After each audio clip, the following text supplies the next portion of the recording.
Happy anniversary, happy anniversary, happy anniversary, happy anniversary to Troy and Netter. Thank you so much. Thank Uh, you. Thank you. Did you go to a nice dinner tonight? We did not. And Oh, before I get into the story, I don't want to hear you apologizing. Aged Boomer had already said if we needed the night off, we could totally do that. We said no. But I did have a lot to get done for the stream tonight and whatnot. oh, And I got, and then you guys were sending me last minute articles, some of which we're going to squeeze in, some we will mention so that we could talk about next week. And really that was my own fault for not getting it done before the GI Jane last night. And then I had some really bad insomnia last night, so I was up literally till 4 a.m. I went ahead and I got the notes done for Boomer, but it also meant that I ended up sleeping late this morning. So we just said, you know what? Let's plan to go to dinner a different night. do a rain check. So we're gonna do that Right. probably Wednesday, right after work. So that means if Doomcock calls me and says, "Can you fill it?" Nope. I am celebrating my anniversary. Well, absent makes the heart grow fonder. There you go. There you go. That's fair.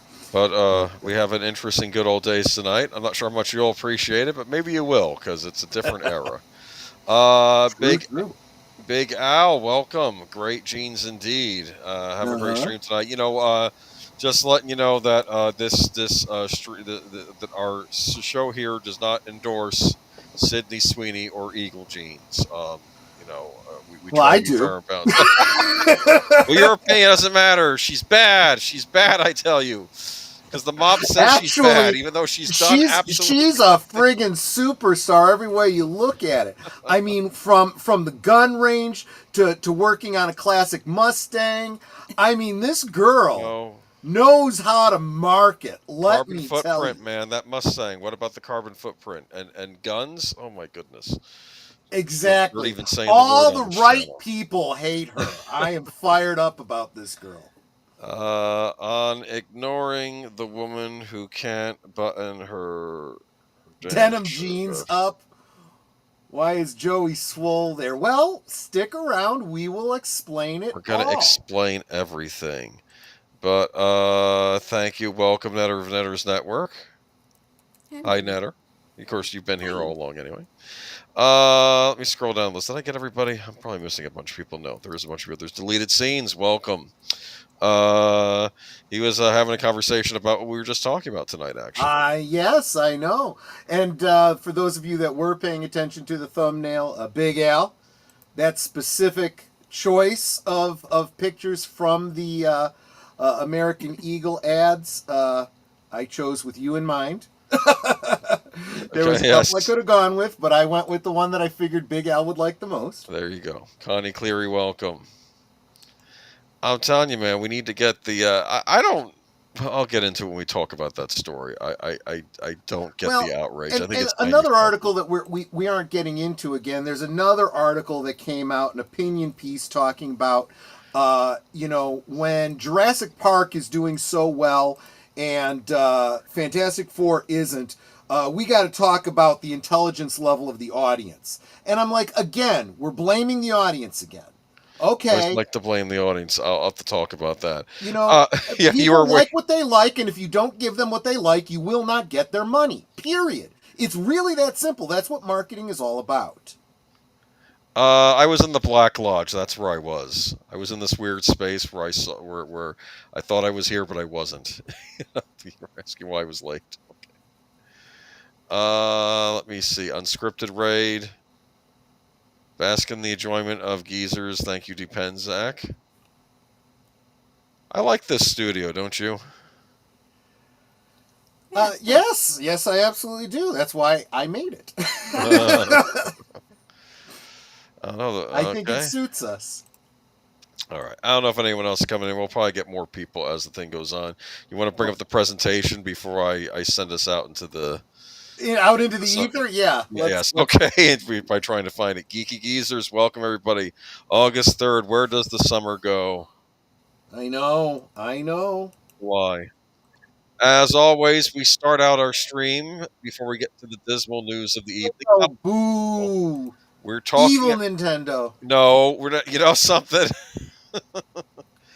We're going to talk about the good old days. We're going to go back, heck, to the 80s. This is how far back this is going, though we do spill over into the 90s. Yeah, we don't want to talk about anything too current because Smash JT just had an article up that apparently Nintendo is raising prices again.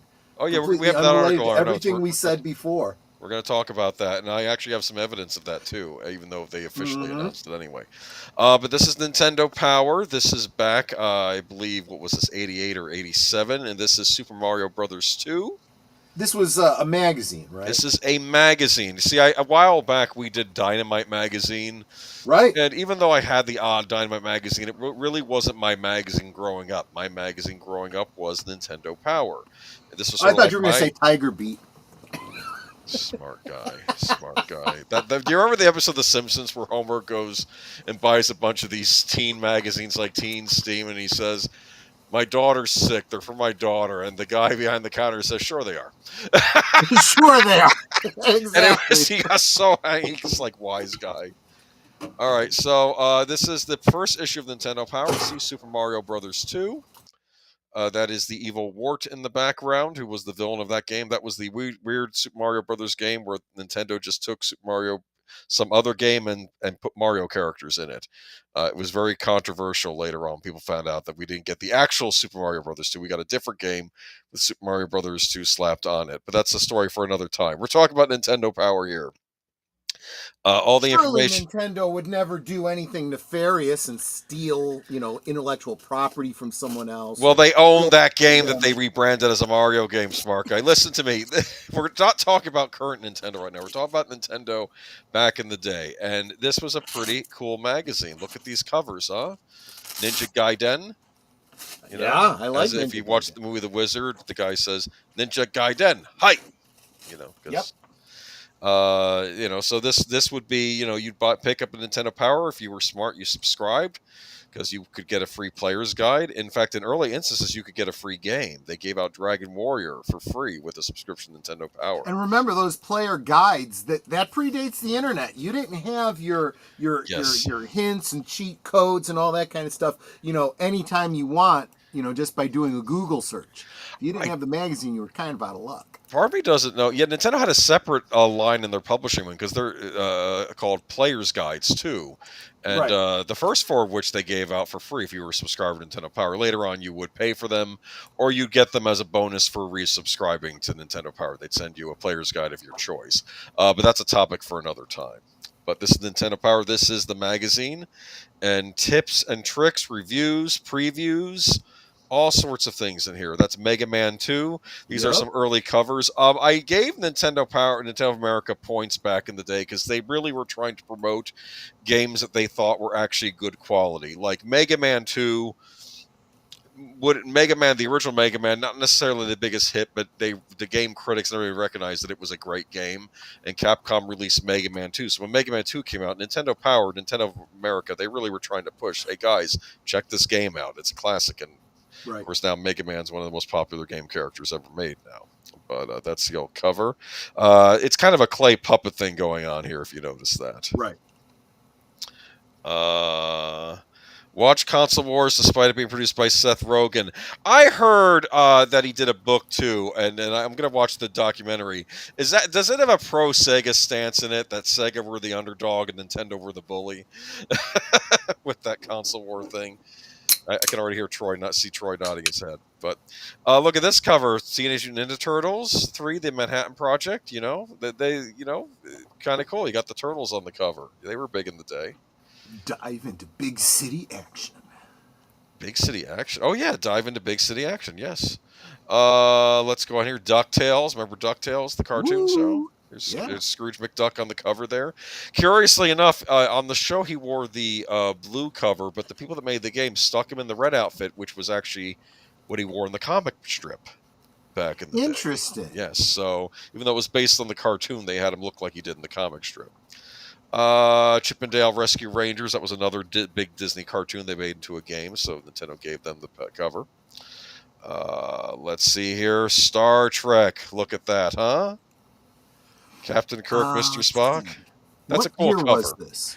This was the Star Trek 25th anniversary game. It came out on PC, and they made a version for the Nintendo Entertainment System, which was a completely original game. It wasn't related to the PC game, but it basically Gotcha. it plays like a lost episode of the television series. In fact, I think it takes place right after the episode where they were on the gangster world. They canonically, that's where it takes place, and the Enterprise gets sucked into like this weird black hole or something, and they get spat out into this outside of Federation space.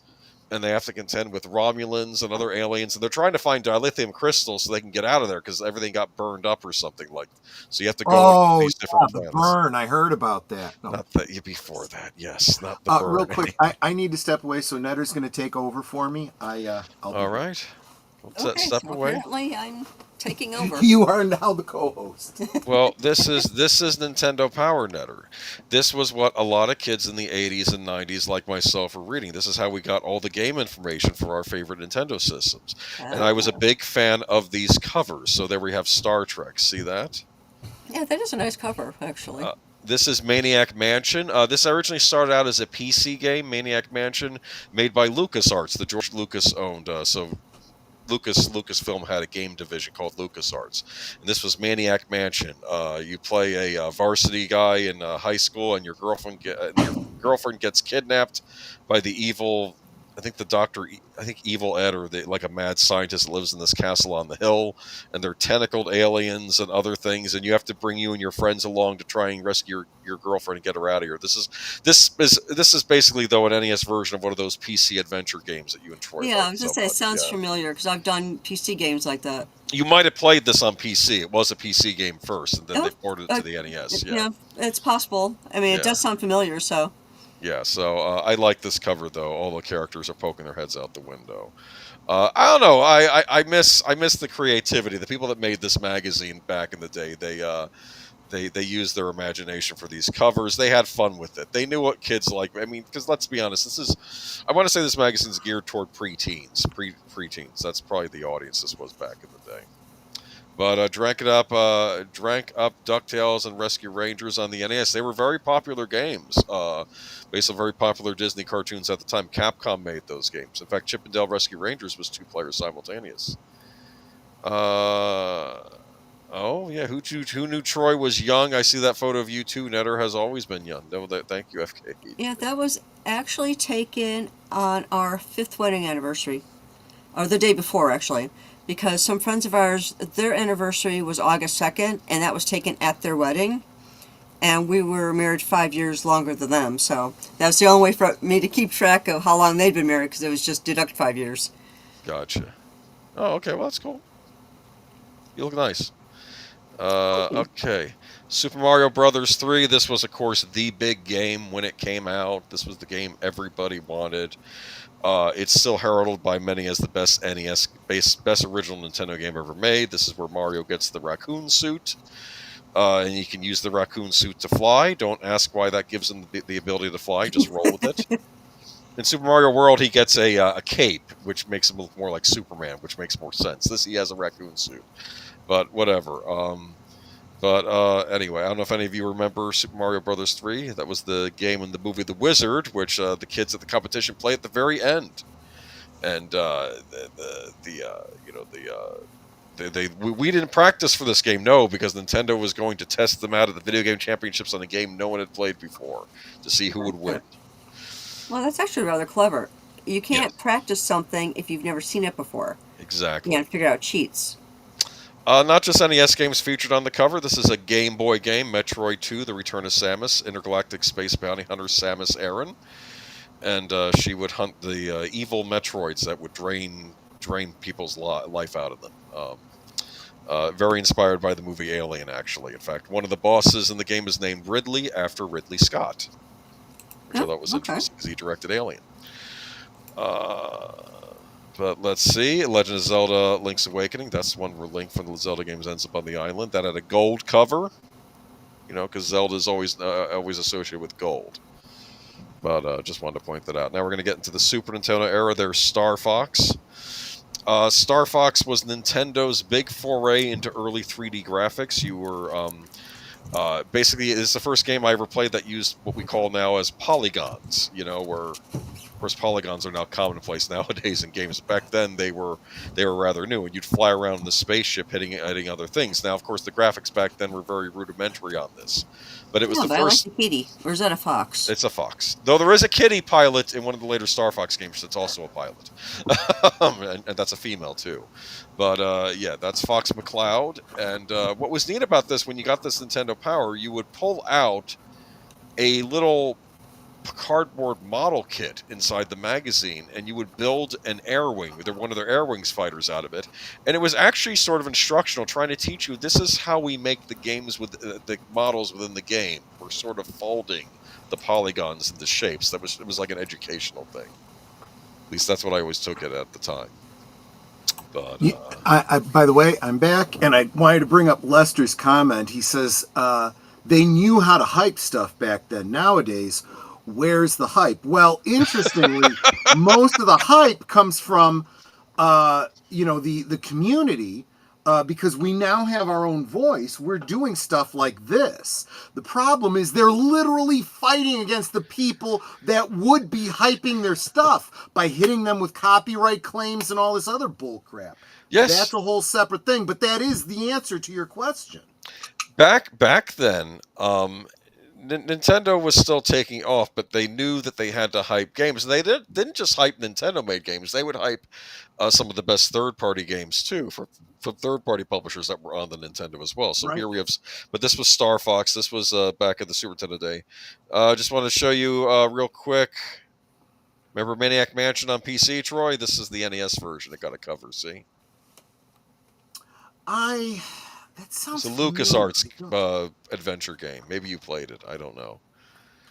I need to see what the gameplay looks like. Oh, I remember this. I didn't actually play this. I didn't have this game. I see. But I knew of it. Yeah.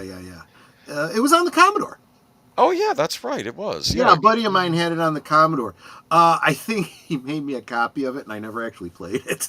Oh, that's what people used to do on the Commodore. We may have to talk about the Commodore 64 one of these. We should. Yeah. Final Fantasy got the cover Nintendo Power. That's Final Fantasy 2, what we later ended up calling Final Fantasy 4 because they skipped over 2 of the titles, but when they brought it over here, they wanted to keep it.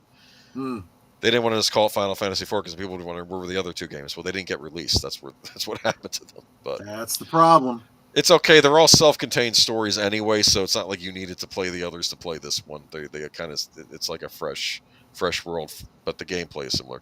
Secret of Mana, another big Square Enix RPG. Role-playing games were very big on the Super Nintendo. That was one of its big genres, kind of like how sports games were big on the Sega Genesis.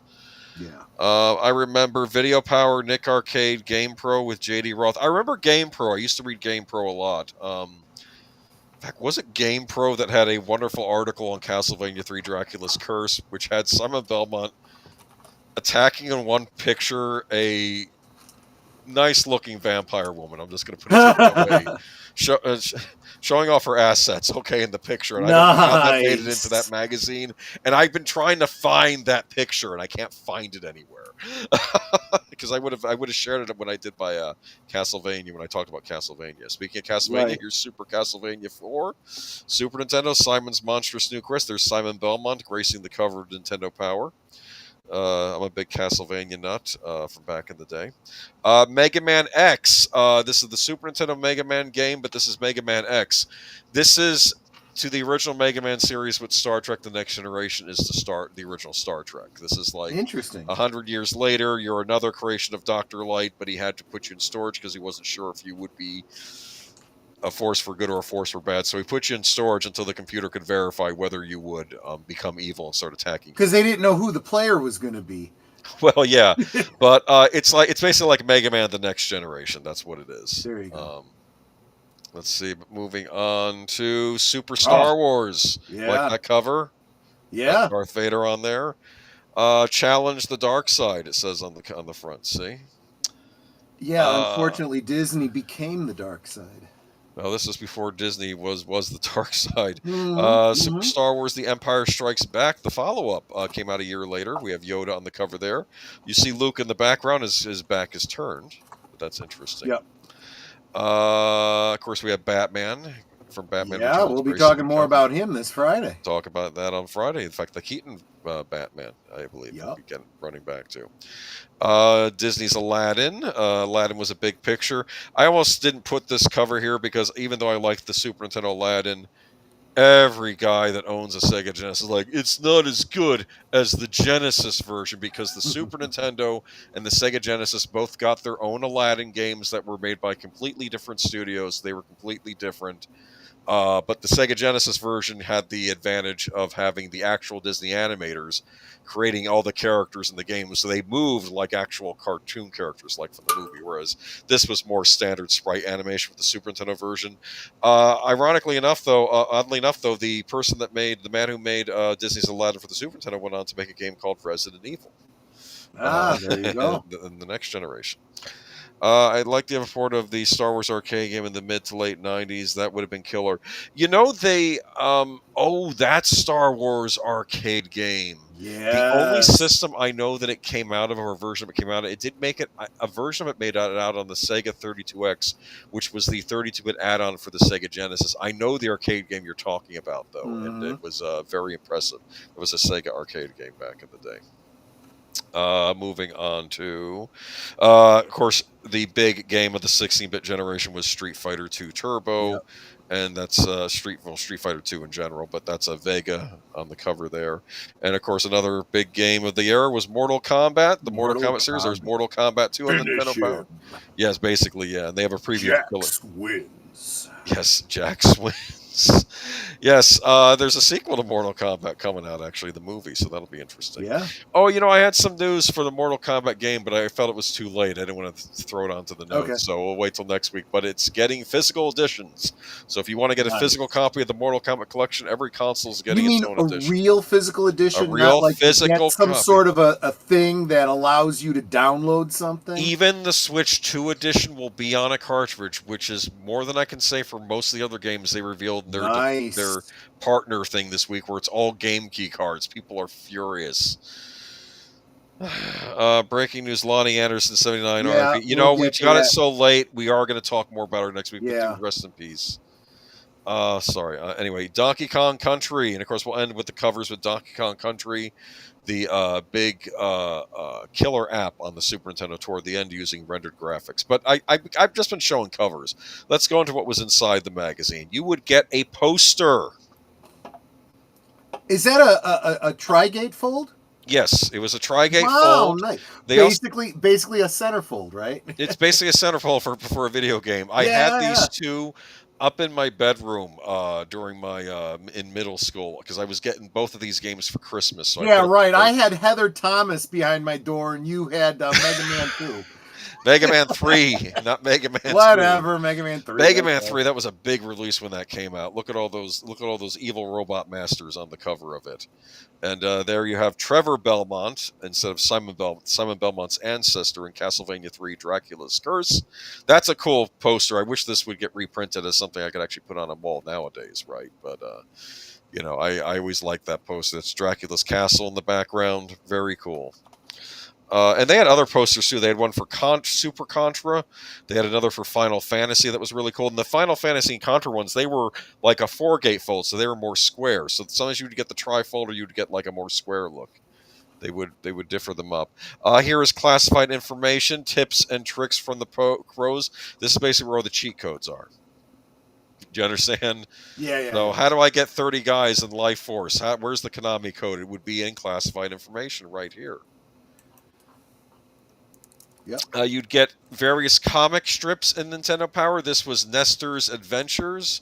I'm not sure what game he's making fun of here that he's stuck in. I think it might be Star Fox or something similar. He's in some kind of a flight craft. But Nestor, he was like the official mascot of Nintendo Power. Get it, Nestor? NES, Nestor? Yeah. Get it? Okay. It was kind of funny. Moving on to... there were contests. If you filled out the the poll, because they would take polls of like what the best games were, what games you're looking forward to. You fill out the poll, put a little stamp on it, you get entered into a contest. This contest is Bill and Ted's telephone booth. You get to win an actual life-size Bill and Ted's telephone booth that Wow. works for your room.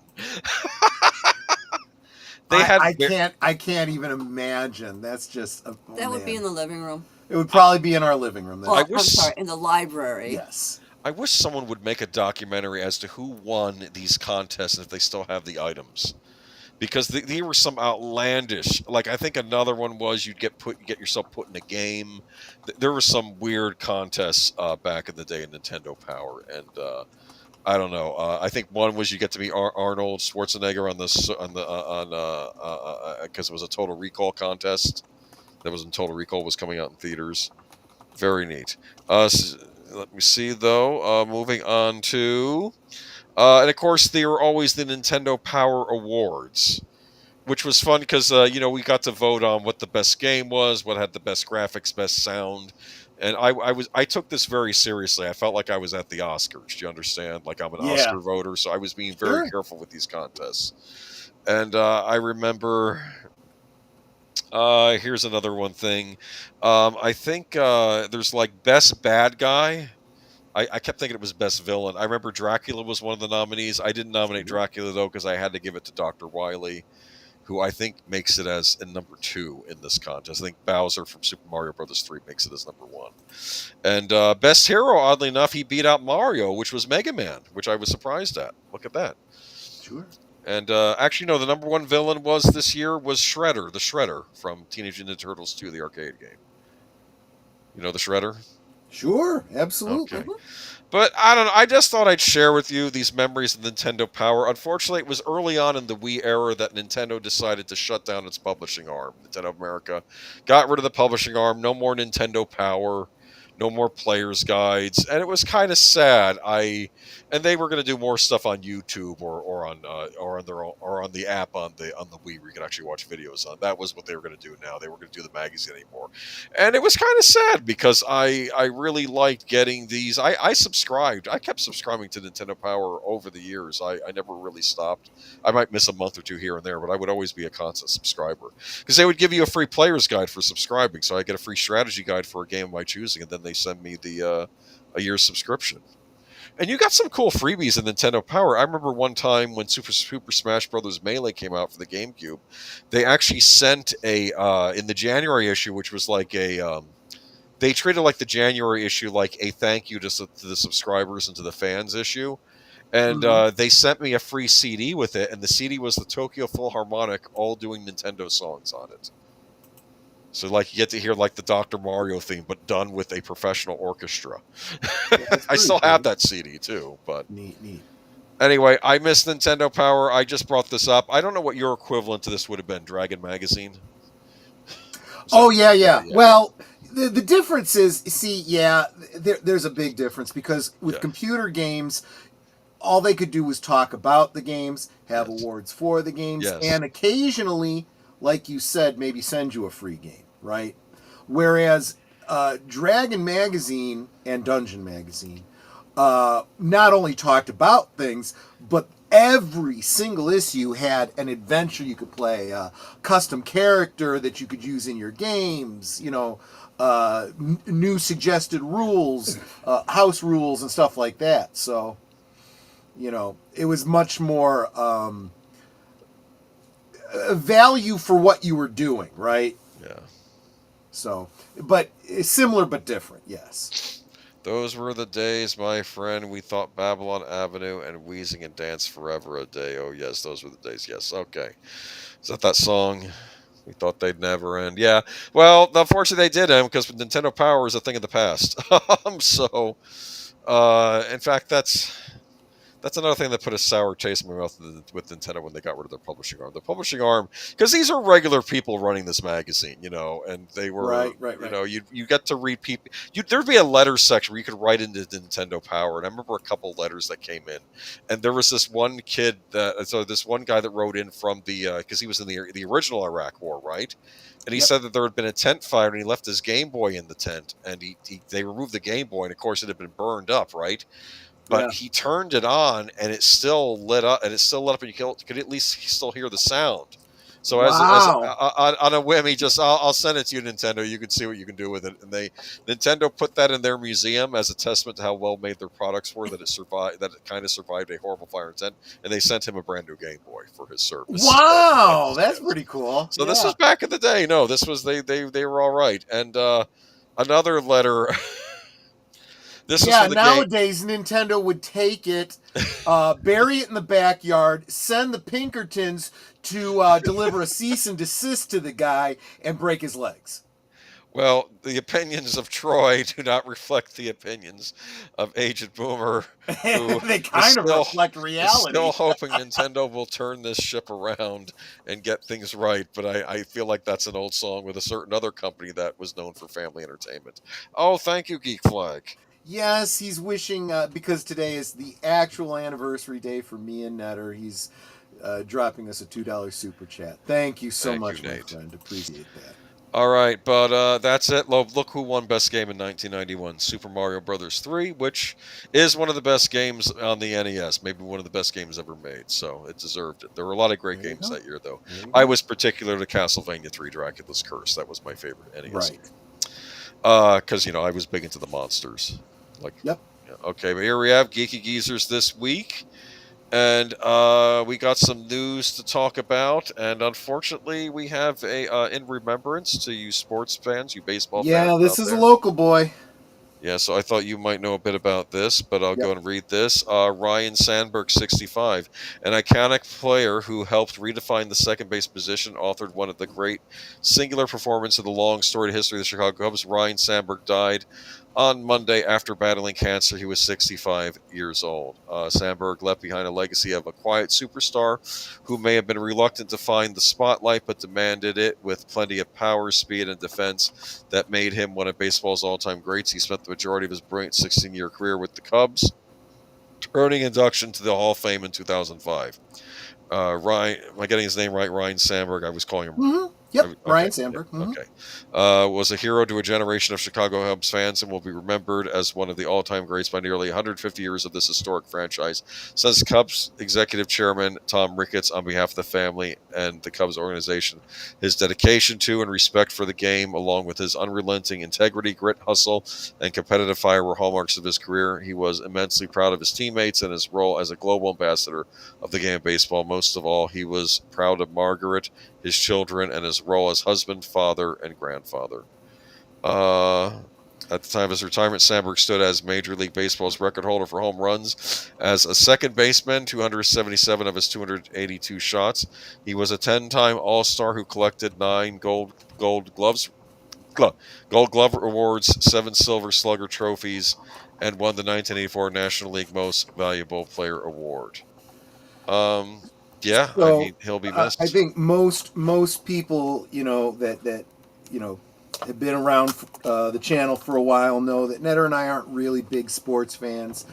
We kind of pay lip service to her being more of a North Sider and my being more of a South Sider. So I grew up more of a Sox fan than a Cubs fan. But most of the physical games that I did go to were Cubs games because, well, let's face it, the North Side was always a much better neighborhood. So whenever there'd be like school events or scouting events where we would go to a ball game, or even work events, they were always at Cubs games. And so I did get to meet Ryne Sandberg when I was a little kid. Got to meet him, shake his hand. I was nice. I said I was a big fan, even though I had no idea who he was or what he did. Well, you know what? I'm sure you made him feel better just for saying that. Oh yeah. But back when I was a kid, these guys they did that a lot. They'd come up, and wherever you were, it didn't matter because it was before and after the game.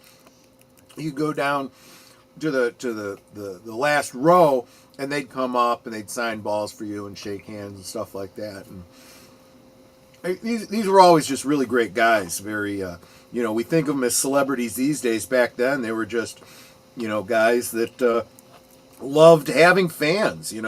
I kind of can relate to that these days. It's like I'm no celebrity, but I'm more than happy to shake your hand.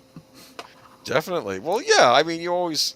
I mean, it's just good to do that. Plus, it's good for everybody else. Right. Saying like I don't know who you are. That's not going to come off right, even if you don't know who the person is, right? Yeah.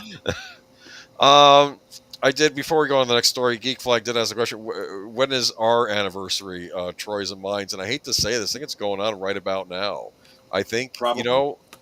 I don't know if you want to do this as a Geezers or a Friday stream sometime, but we have a 5-year anniversary that basically is happening this month, I believe. Oh, really? I'll have to check Yes, and see I when that think is we have been exactly. doing this since 2000, because 2000 was when we were all stuck inside due to a Yeah. certain disease, and that's how I got Yeah. to know. So maybe I don't know, we'll see. Maybe we should do something at some point. But yeah, 5 years of doing this show. It had a different name in the beginning, but it's basically the similar format. That was back when I was very green with all this, and I'm like, oh, I'm gonna Oh, stick yeah, it because to. he's such a professional now. Moving on. Well, we do have a nice little presentation. Of course, these aren't as difficult to put together as you think, but moving on. Actually, UK. wait a minute. Go Before ahead. we move on, there was that one in memoriam that we can't actually do because we got it too late, and we don't want to Gloss half-ass over it. this because she definitely deserves her due, and that's Lonnie Anderson. Just hit the news wires this Today. Yeah. afternoon, so We'll we give will her a definitely talk about that next we'll week. give her a tribute next week Yeah, because there's a lot to say about Lonnie Anderson. Recipe. In fact, is she Ryan Reynolds' mom? I believe, if memory I have serves. no idea. Okay. Okay. Moving on to UK's online safety law is putting free speech at risk. X says. Now that's X. The opinions of X are not necessarily the opinions of never No, mind. the opinions of X are ones that are meant to be debated because they actually allow debate on their platform. Yes, which is important.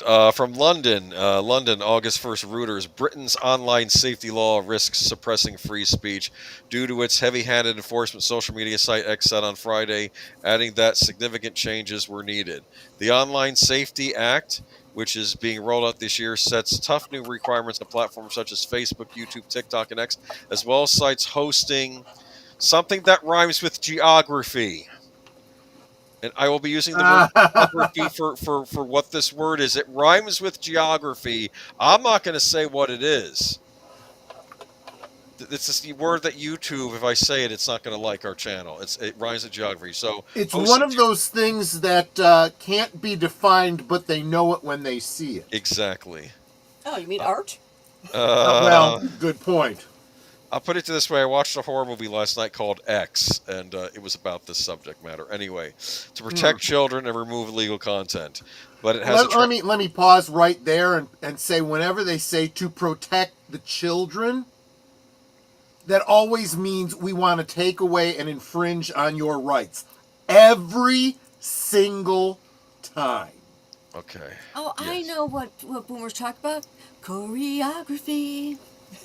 Yes, There's, it's there's, there's choreography I'm sure there's a lot that of we got to protect you choreography. from. There's a lot of choreography going on, probably there. Anyway, but it has attracted criticism from politicians, free speech campaigners, and content creators who have complained that the rules have been implemented too broadly, resulting in the censorship of legal content. Really, you don't think that legal content could mean political speech that certain officials don't Well, like? and this is people. You need to understand. This is how the law works. You have to understand that laws like this are feet in the door, right? As soon as you allow, well, this is bad for the children. We can't allow this.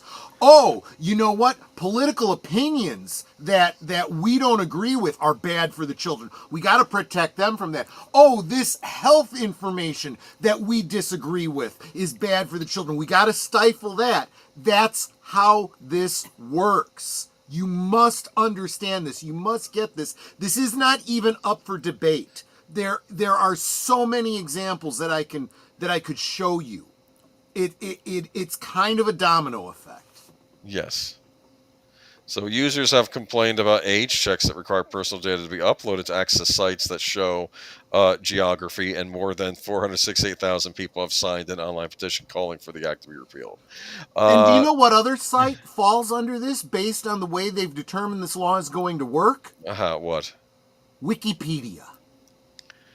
Believe it or not, you are going to Wow. need to be able to prove your age in the UK to access Wiki-frickin-pedia. The People's Encyclopedia, I guess they don't want people looking at. Okay. No, it's even stupider than that. I mean, at least if they made that argument and they said that's why they were going after it, I'd say, well, I may not agree with it, but at least I understand what you're getting at. No, this is one of those, we're trying to regulate something without understanding how we're going to regulate this thing. Yeah. They are going based on number of frequency of visits to the site, because what is the most popular most number of clicks, most number of visited sites? Well, I hate to say it, but it's a certain hub, and it's certain red named site. And you know what else? Wikipedia. Why? Because it's the first place people go when they want to look something up. It's the encyclopedia of the internet. Yes. But guess what? That because of the way they're looking at these things, Wikipedia needs. So they're trying to figure this out, and this is only the smallest of problems with it. The government said on Monday it had no plans to do so, and it was working with regular Ofcom to implement the act as quickly as possible. Technology Secretary Peter Kyle said on Tuesday that those who wanted to overturn it were on the side of, predatory people, I guess I'll say. Yeah. Okay. So David Pensack says, does this mean they're going to regulate access to traditional libraries too? As a matter of fact, you go to the UK and what they can and can't have in libraries. But that's in the UK, and because we're talking about brick and mortar physical locations, that's within the king's domain. But when we're talking internet, that affects all of us. I don't want this stuff spreading to the rest of the world, especially the United States. I don't know why. And that's why X is speaking out against it, because that's exactly what's happening. All of these, the internet is international, right? And we always have this situation here in the United States. We can't have one state pass a law that regulates something for the rest of the country. That's not right. Well, that's the way it's working in this world now on the internet. When the UK passes a law, all the companies have to comply with it if they want their site to be accessible in the UK, and that affects everybody's access to it. When lawmakers approved these measures, they made a conscientious decision to increase censorship in the name of online safety. Yep. It said in a statement, this is Elon Musk. It is fair to ask if UK citizens were equally aware of the trade-off being made. X said the timetable for meeting mandatory measures had been unnecessarily tight, and despite being in compliance, platforms still face threats of enforcement and fines encouraging over censorship. It said a balanced approach was the only way to protect liberty, encourage innovation, and safeguard children. It's safe to say that significant changes must take place to achieve these objectives in the UK, it said. Ofcom said on Thursday it had launched investigations into the compliance of four companies which collectively run those adult geography sites, as I was mentioning. And I will say something else about this. It also comes down to whose responsibility is it to, in quotes, protect the children. Okay? The computer is in the house.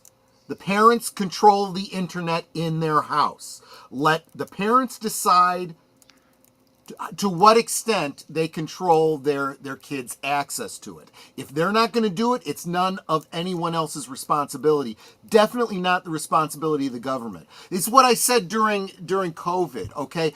If you have an immunosuppressive disease, that doesn't mean everyone else in the world has to, wrap themselves up in a bubble. I'm sorry, you're the one that needs to be in the plastic bubble. This is how it starts, the fear that turned good man cruel. Okay, good man cruel. You know what? I'm also thinking this may have to do with maybe if a certain other thing happens that requires us all to stay inside our houses and people start criticizing that event. What I'm talking about, right? Oh, yeah. Um, yeah, so I don't know. This is bad for the UK. I don't want it to spread to the rest of the world, especially the United States, But as the countries I unfortunately, live in. the point is, it absolutely is. It is affecting other companies because they have to, if they want their site to be accessed in the UK, they have to comply, which means it's a ripple effect of censorship for us. They need to get their act together over there. I'm telling you, it's starting to work my nerve. Anyway, okay, but good on X for bringing this stuff to light. They brought other things about the UK to light that they got into trouble with over the holidays. I remember that when that was going on. Yep. But next we're going to go into gaming. I did. Why don't we start out by doing the update of? I remember you sent me that late article. Yes, I did. U.S. Ninth Circuit affirms antitrust verdict against Google as Epic Games fails again. Yep. I can read real quick from it. The U.S. Court of Appeals for the Ninth Circuit on Thursday affirmed both a 2023 verdict and a permanent injunction in Epic Games Inc. versus Google Limited, LLC, I mean. The Yep. Ninth Circuit held that Google violated federal and California antitrust laws by unlawfully maintaining monopoly power in the markets for the Android app distribution and Android in-app billing services. Writing for a unanimous panel, Judge M. Margaret McEwen concluded that the district court did not err in its legal and factual determinations and acted within its discretion in crafting a 3-year injunctive remedy designed to restore competition. So just to remind Yes. everybody what this was about, this was literally Google running the Google store, saying you have to, if you're going to use the Google store, you have to pay us and use us exclusively, even if whatever you're doing and selling has nothing to do with Google, and we get a percentage of everything. And a lot of companies were like, that's not right. That's kind of like Guido coming to your store and saying you're going to give me 10% of everything you make for protection. This reminds me of what From us. this reminds me of what Apple was doing with that Fortnite game, I believe, right? Weren't they doing something else shady with Well, that this too? is how the law works. Yeah. It does have ripple effects. Now, I want to say that this is liberal law doing what it's supposed to, right? This is classical liberal law in California, right? Doing what it was designed to do, and that's protect people's liberties. I know it's shocking to say that because that's how liberalism used to be. But that's what this is turning out to be. And we had brought this to you when it originally went to court, and how at the local level, Google had lost, and now they just lost their appeal. The only place for them to go now would be the to the Supreme Court, and I don't think it's even going to go to the Supreme Court. I think this dies here. I think this is done. And this is going to have ripple effects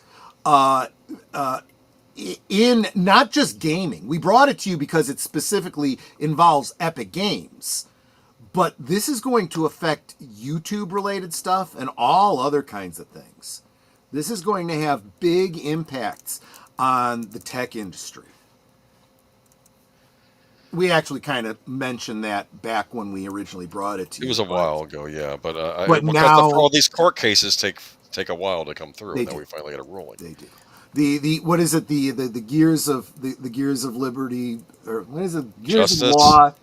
The gears of justice turn slowly, but they grind finely, or something like that. I don't know. I'm sure it's a good expression. I probably butchered that, but someone can correct the quote.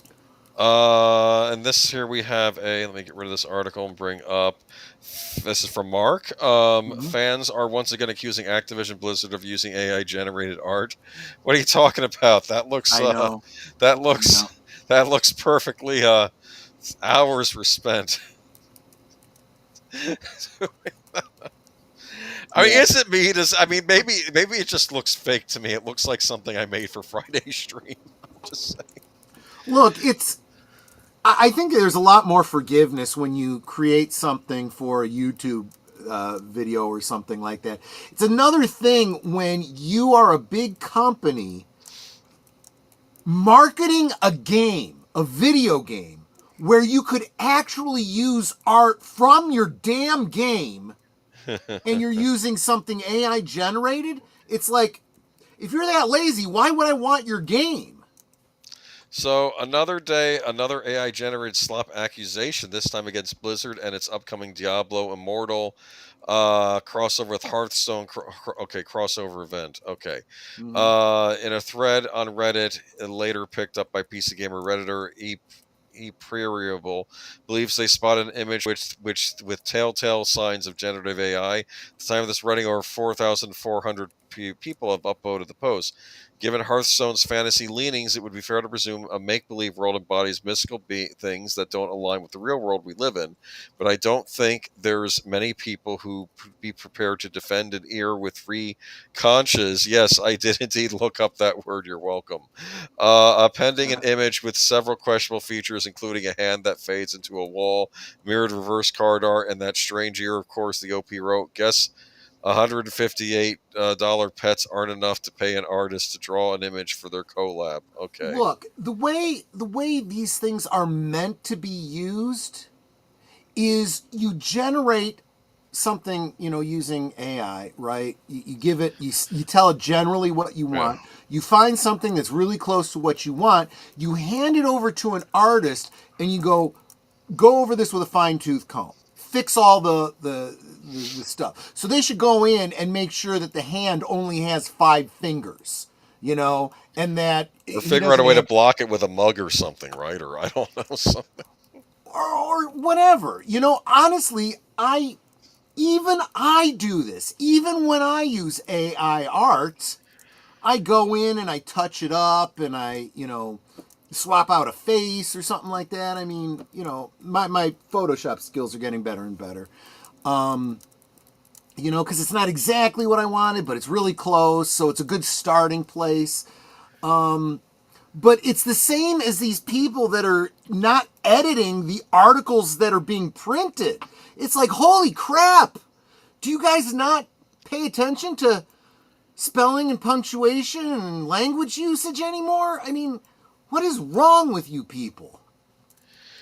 What's wrong is, of course, we are talking about companies that are going to send you a game that doesn't work, and then you're going to have to wait for the patch to come out. So I guess we shouldn't be surprised, right? Well, yeah, that happens sometimes, but look at this, though. The $158 referred to Hearthstone's first ever cosmetic pet, King Crush, which is locked behind a gambling mechanism, which requires you to spend your real-life money. What do you think of that? Yeah, exactly. The sad reality is that most users won't notice or care much at all, said someone else. It's better to focus on supporting companies and creators who make their own shit. Easier to get people excited for something new rather than trying to diminish their attachment to something comfortable and familiar. Well, Diablo Immortal, this was when that was announced. It was announced as a mobile phone game, and everyone in the audience were booing them because they were waiting for Diablo 4. And then the guy who from the game division says, "Don't you guys own phones?"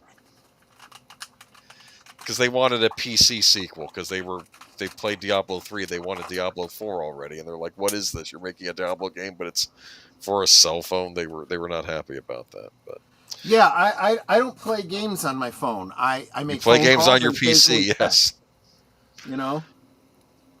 But yeah. So I don't know. I think that'll probably be the same. That this will probably show up on a D&D manual someday. Possibly, yes, exactly. Okay, PlayStation news. Sorry, it's not a more interesting image, but over the past year, Microsoft left. Sony the headline from Windows Central. Sony wants to expand PlayStation Studios game beyond PlayStation hardware. Over the past year, Microsoft leapt first into some controversial decisions regarding its first-party Xbox games output, putting previously exclusive titles like Forza Horizon and many others onto rival consoles. At the time, Xbox's efforts to give up on console exclusives looked like a swan song for the embattled platform. I was saying that a few months ago. I'm like, if you're going to be bringing your games out on PlayStation, why do I need to buy an Xbox? Right. But Microsoft and Xbox hardware sales continue to look bleak on paper, faced with the relentless competition from PlayStation and Nintendo. However, fast forward a few months and things are looking a bit different. Despite weak hardware sales, overall Xbox continues to post record console playtime hours, buoyed by a string of high-quality releases and expansions into other markets and Xbox cloud gaming. Xbox still commands millions of active users, so much as that even the arch-rival PlayStation itself has opted to self-publish Helldivers 2 onto the Xbox platform, and it looks like the Team Blue isn't stopping there.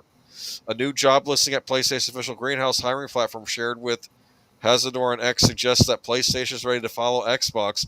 The language in the listing suggests that PlayStation is ready to expand even more of its first-party titles, such as God of War, The Last of Us, and Horizon, over to competing platforms, including Steam and the Xbox itself.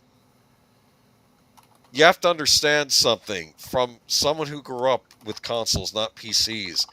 The idea of you, I mean, there was weirdness that would happen back in the day. Like I remember Donkey Kong and Mario Brothers coming out on Atari at the same time Nintendo was pushing, their own console, the Nintendo Entertainment System. But that was because of a rights snafu that Atari sold the rights to publish those games on their own platform. This is just bizarre to me. This is, I mean, you're supposed to develop your own games, and people buy your platform because they want a PlayStation or they want an Xbox for the Xbox exclusives. It's about, Yep. Am I making any sense here? Yes, you About absolutely being are. involved in an ecosystem with its own exclusives, its own flavor, its own attitude. Like Sega had Sonic the Hedgehog, Nintendo had Mario. Do you understand? Right. Which do you like more? Right. Which do you prefer? Do you prefer the faster processing of the Genesis versus, I guess, more graphical prowess in the Super Nintendo? It was just, but apparently now Sony might be making some of their stuff multi-platform. Now, according to rumors I've heard, some of this will just be stuff like Helldivers 2 and maybe multiplayer games where, as opposed to their single player stuff. But I don't know. PlayStation, go ahead. Can you? No, I'm just bringing up this comment. Welcome, by the way. Inflation means greed. I can't speak to this because I don't know enough about this. Would you agree with this comment? Consoles is bringing sexy back. Is that true in your opinion? I unfortunately I need to know. I know the lyric of that song, but I don't know the inference. So I guess I'm acting like a board. Of course, that's a old song. I'm bringing sexy back because this is like, well, the problem is right now, as far as I'm concerned, the consoles aren't attractive. Yeah, the consoles are kind of, in my opinion, seem to be kind of dying. Well, that's my problem. More people are saying, you know what, let's just go to PC for our games. Now, there are PlayStation 6 rumors I've heard that are promising. They're just rumors right now, so I'm not going to throw in the towel on Sony just yet. Yeah. And I don't even know if I consider the Switch or the Switch 2 consoles, or are they just fancy portables you hook up to your TV? Yeah. It's very confusing right now. But the point is that I'm old-fashioned. I like game consoles. I don't PC game, and the whole point of having a game console is you get your exclusives, and you say, look, yeah, I know your console has Halo, but we have Resistance Fall of Man, which Sony hasn't made a sequel to in forever. Which means you also have to buy all the different consoles in order to play all the different exclusive games you want. Whereas on a PC, you can have games from all the different platforms. But you're not supposed to, and this is where the slippery slope started. Sony and Microsoft, they wouldn't initially bring out Xbox exclusives or PlayStation exclusives on PC. And that changed in the last few years. They started allowing these things to come out on PC, which they didn't used to. So then it's like, what's the and so like, this is where I'm going to push back on you. Because I don't need to know games. I know business. We talk about this in terms of the streaming model of television and movies. Believe it or not, yeah, it's similar. If you are going to be exclusive and you've got your thing and you've got to come to us to watch this, you saturate the market so that nobody can afford anything and it all collapses. And then everyone goes to Netflix because then, everyone starts licensing out to Netflix. Netflix is to streaming, and we always knew it would be, exactly what PC is to these consoles. The consoles are collapsing and everything is going to PC. So here's theoretically how it usually operated. Okay, you'd have your console and the mother company, whether it be Sega or I guess Microsoft in the case of Xbox or Sony or Nintendo, they make their own exclusive games on the console. But then there are also third-party games, games made by Capcom or Activision or Electronic Arts, and they would show up on all the consoles. So you would get your main console exclusives, but then you'd also have games that were available everywhere. Do you understand? So it's like This you'd is have, yeah. actually, you know what, Matanui put it. I love when you guys drop comments that take something that I've gone on a rant about and you simplify it into a nice, concise sentence. I don't see how it's a bad thing for more people to be able to play the games. That's exactly it. Let me go back to my toy example.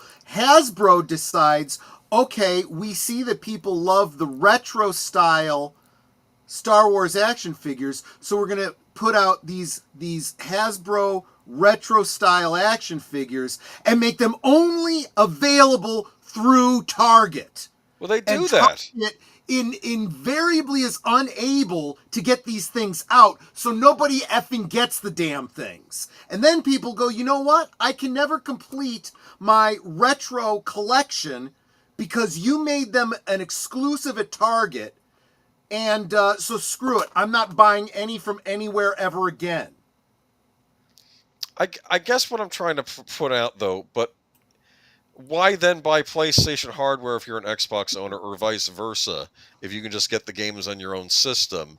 And then it becomes, are consoles even a thing anymore, or is it like a platform, like this the Sony platform, Xbox platform? I've already heard rumors that Xbox is just going to let other people just slap Xbox on anything, and that they're not going to manufacture their own hardware. These are just rumors I've heard. I don't know if there's any truth to any of it. I it's very confusing to me. That's all I'm saying. All right. Yeah, and it shouldn't be that complicated. It should be very straightforward. How can I get the game that I want and give you my money? Oh, it's an exclusive, and I got to buy the this and the that. Forget about it. It's not that important to me. That's what it comes down to. I want to welcome Wilkie's. Thank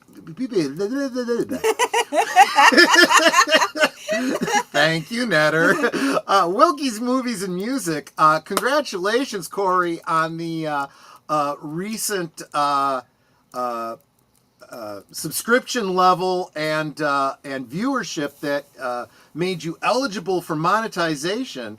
Wondering if you hit the button and went for it. Yeah. Want to hear where that's going. And I also want to say hi to Jedi Master 2022. And Wilkie's music, movies and music. I cannot contact you on X. You are. Whenever I try to, it says that you can't be messaged. So can you DM me, because I'd really like to get you on Thursday things, and that's the only way I know if to get a hold of you. So please DM me. Yeah, it looks like he's going through the process. It's a process, but once you get through it, everything gets a lot better. Getting back to the topic, though, Nate says, PC gaming has evolved beyond what it once was, and it has surpassed the consoles because you can customize a gaming PC, you can perform exactly the way you want it, and play whatever game you want. Well, therein lies the other problem. The consoles want to restrict what you can do, and want to restrict your ways of accessing the games you paid for, and make sure you don't do any kind of customization at all. Well, okay, but let's. I'm going to give a little And when bit they of. decide you are done playing it, they take it away from you. And if you want to pay Okay. for it again, you can pay for it again. That's their model. I'm actually going to give a little bit of grace to both Sony, even Microsoft in here. Sony PlayStation 5, fully backwards compatible with PlayStation 4. You can bring all of your games over. In fact, you can still play your games on your old system and your new system. Same goes for Xbox. Now, I think with Xbox, they make you turn one of the consoles into what I call a satellite system, where you have to be connected online to play the games on the second console.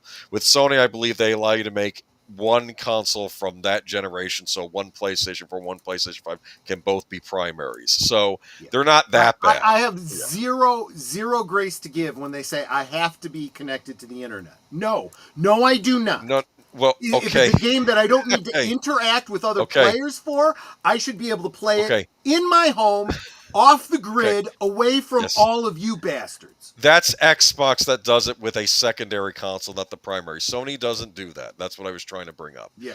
Anyway, and there are advantages to the consoles. For instance, you don't have to, whatever you buy for it should run out of the box. You don't have to worry about having to customize things.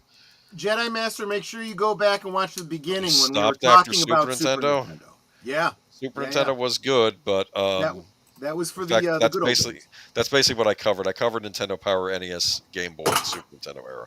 Anyway, though, but my point was, is though I'm going to try to explain. I don't think you're quite understanding how the console thing started, though. You have someone bring out a game console and they want a monopoly, okay, and then you have another one coming in. And you. I agree with you 100%. That's what it is. Them trying to establish a monopoly. No, but here's what happens. The exclusives were for the other person to try to fight the monopoly. So here's what happened. Atari was running, basically were the big dog in the old console market, right? Then ColecoVision made a deal with Nintendo, and they said, "Hey, I want Donkey Kong on our system before it comes to Atari. We'll put it on, and we'll package it with the system when we sell it in stores." And Coleco had Donkey Kong, and that made Atari furious. But that's what I'm saying is, in order for you to get a leg up as a competitor, at least back in the day, is you needed your exclusive, you needed your things, you needed a reason to say, "This is why you want to buy our console over our competition." That's how it came to be. But this is just bizarre now because it's like they're not caring about competing with each other anymore, being number one. You know, it's like about being number one, and now it's about just, I don't know what it's about now. Yeah. This is why they call me Boomer. I suppose. Well, but what you're really getting at is what a lot of gamers are feeling too, and this is also why the consoles are collapsing. The numbers justify what I just said. You can't really argue against it. And you made a point earlier about how saying, well, you have to get all the consoles to get all the games that you want to play. Well, you couldn't do that as a kid. You either were stuck with your Sega or your Nintendo. Right. And then your fists came up and you would fight each other on the playground over to and you eventually get to the point where it's like, I want to play that game. I can't afford to play the game. I'm tired of this. I'm not doing this anymore. You know? Then what, you go to PC and play some weird adventure games with Tim Curry in them. Yes, you do. That's the thing about PC games back in the day. Consoles and PCs were almost completely different styles of games on them. It was very interesting. But moving on to Nintendo news, because we know you love to attack this company. That's they're going. Well, they love to attack our wallets. So yes, I do. Okay, so this was from Marc. Nintendo hiking price of original Switch for U.S. customers. Nintendo said Friday it's planned to hike the price of the original Switch family of systems and products in the United States. The price increases, which take effect August 3rd, are being made based on market conditions, said the Japanese company. Said in its post on its website, it will affect the original Switch console, Switch Lite, and OLED models, as well as some Switch accessories.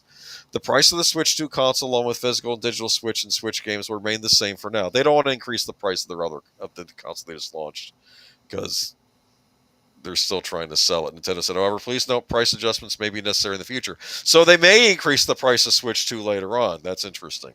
Yeah, and I would tell them, please be advised that my access to money might be a little bit tighter in the future. Therefore, you won't be getting any of it. I don't quite have a reading of this situation right now. Actually, I think I do. I'm going to use an analogy, but you may not like it, though. Earlier on Friday, Nintendo reported fiscal quarter earnings that beat expectations. As close sales of Switch 2 consoles at 5.82 million since its June 5th release. The company also maintained a forecast of 15 million Switch 2 sales this fiscal year, although analysts suggest that may be conservative. The Switch 2 launched in the middle of President Donald Trump's trade war amid rapidly shifting tariff policies. The $450 console debuted as Trump paused tariff increases on Japan and Vietnam. Tariffs have since shifted.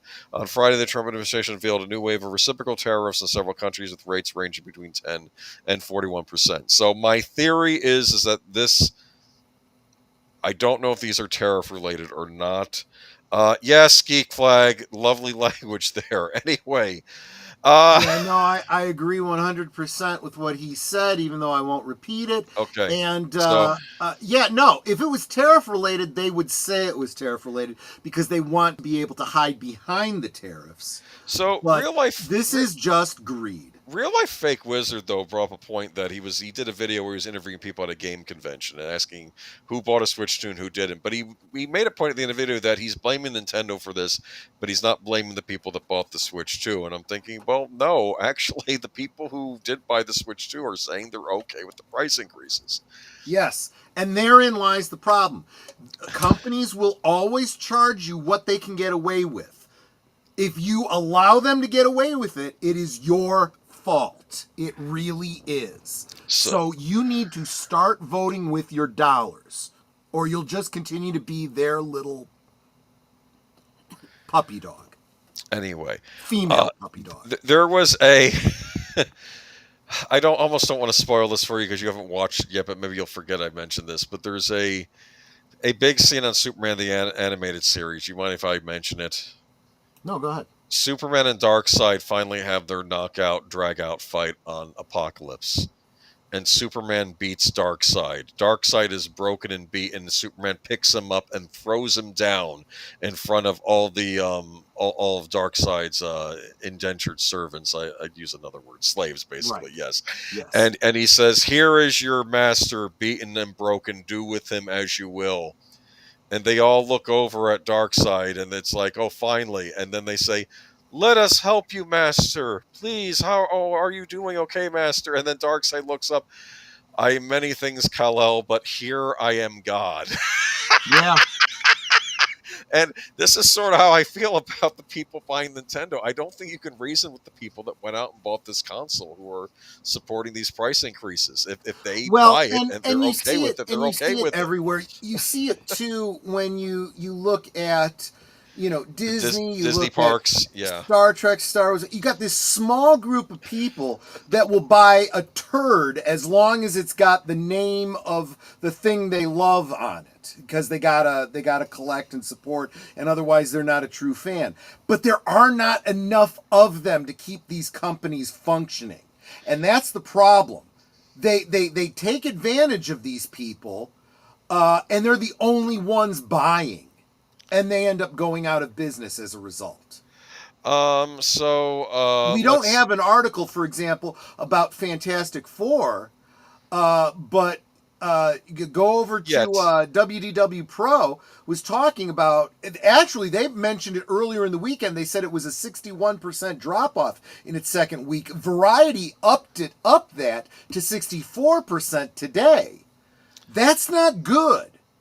That means all you have are the diehards that are going back and watching it a second time, but it doesn't have the word of mouth, and the normies are not watching it. So you go broke because you can't bring in as many as possible. You wouldn't buy a Ferrari brand. I wouldn't buy a Ferrari. Period. You prefer to buy a Jaguar. I'm joking. No. By the way, though, it's funny that I did notice something. The Amiibos, because I was on Nintendo's website last night, and they were $15.99 a piece last night. The older ones, the new ones that get released, they're full $30. I don't know. I assumed that was the price increase. But now the old Amiibos on the site have gone from $15.99, and now their new price is $19.99, a $4 increase for all of them. If any of you are Nintendo fans and want to buy any equipment or stuff before these price increases happen, do it soon, because not all the websites are registering it. Yes, I suspect tomorrow the Switch increased price will be happening. I'm not seeing it on Best Buy yet, but I think it's coming very soon. I think that this retail outlets haven't woken up yet. The consoles are increasing their prices for both the consoles and for their games and making them more exclusive, Yeah, oh, this is a segue. The PCs, yes, the PCs are fighting against the censorship by giving away free Okay. games. This is good old games. This is from Mark. I have to be a little careful how I express this. Yes, you do. We Good still old have game. to work our way around the censorship of the platform in order to talk about. Let's face it. Let's not gild the lily. Let's use words that are appropriate. Okay. These are adult games for adults, 18 plus, right? Because of violence and nudity, okay, So and good old games adult he's themes. giving away a selection of adult games to protest censorship. One is called The Plumber Rings Twice. Let's see. We also have I'm Your Mother and Your Sister. No, I'm sorry. This is not funny. Okay. Anyway, in partnership with developers, Game Makers, Good Old Games will launch a new website called Freedom by Games that let you download select certain games for free. Good Old Games believes websites take a stand against the quiet erasure of creative works from digital shelves, a response to sorts of decisions from Steam and itch to list certain violent or sexually explicit games from the respective platforms. Good Old Games is offering 13 games for free in the next 48 hours. I'll read some of the titles here. How does that sound? Okay, get Leap of Love for free if you act now. All right? Mm-hmm. Being a DIK Season 1. What? Leap of Faith. So wait a minute. On that one, unfortunately, that's one that loses something in the translation. I saw Call Me Kevin did a playthrough of that game actually a couple years ago. These are older games, by the way, and it's an adult game. Very much. This one in particular is kind of like in the Animal House type of. I see. Leisure Suit And Larry. it all takes place in a college where you are in a fraternity and you are trying to date sorority girls. So that DIK is written out in Greek letters. Oh, funny. That is so funny. yeah, you miss something if you. It reminds me of like a Leisure Suit Larry type thing. We can just call yes, these. but with better graphics and more overt, let's say. Okay, so I want to make a point that these are games that are technically unrated, so they didn't even submit themselves to the ESRB. ESRB does have an adults only tag, but no game has ever been rated adults only and come out on a console because no console. Then they wouldn't be allowed, exactly. They will never allow an AO rated game. Sony won't allow it, Microsoft or Nintendo. They would never allow an AO rated game. So let me say another thing about GOG. GOG is a great place for you if you are one of the types that you're okay with not having a physical copy of something, but having a digital copy of something that you can literally keep off. There's no DRM, basically. I don't know how would you call it. You're not creating your own physical copy of it, but you can save it off platform and play it without having to be online to play. DRM free. That's what it is. It's DRM free. Okay, like is that you can how make you a call copy it? of it. Yeah. You can make as many copies of it as you So want. this is, I did my due diligence on this. I looked into this, researched the games, 14 free games, which caused me to then start looking at some of the other games available on GOG. And so I ended up getting a GOG account. They had Ultima 4 for free. Oh. Ultima 4 not being related to this. It's not an adult game. It's an old adventure game that I used to love. Lord British. Yes, for free. And a collection of Ultima 1 through 3 for like $2.30. So you're getting your Commodore 64 game on. So I'm like, screw it, man. I'm getting these. No doubt about it, There's a lot of good stuff on Good Old Games. They have the original Resident Evil games from like the PlayStation era. You can get those on Good Old Games. They're the only place available that you can really purchase them right now. But look at some of these games you get for free. You get Postal 2. I assume that's a game where you go postal, right? Yes, again, these aren't necessarily adult games because of sexuality and nudity. Some of them are due to violence and violent themes. Thank you so much for stopping by, Jedi Master 2022, and thank you for the anniversary wish. Lust Theory. Fetish Locator Week 1. I don't know what that is about. Helping the hotties.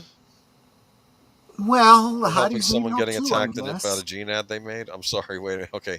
Sapphire Safari. So I don't know. Huni Pop. I don't know what that is. So I looked up one of those games that you mentioned. Again, I found a playthrough of it on YouTube. So obviously censored. They gotta, they can't show you everything, and they gotta talk around some of the subject matter. But one of them was actually very interesting, and it turns out that the gameplay, and I'm putting that in quotes, is very similar to a lot of these illustrated novels that they have on mobile devices. Yeah.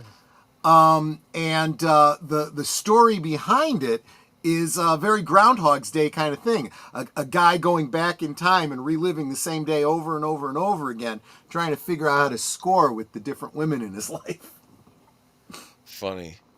Postal 2's tagline is literally "It's only as violent as you are." Oh, that's interesting. Oh, that's clever. That is clever. Which I think would lend itself very well to playthroughs on YouTube. I've seen some videos of like Hitman where they do.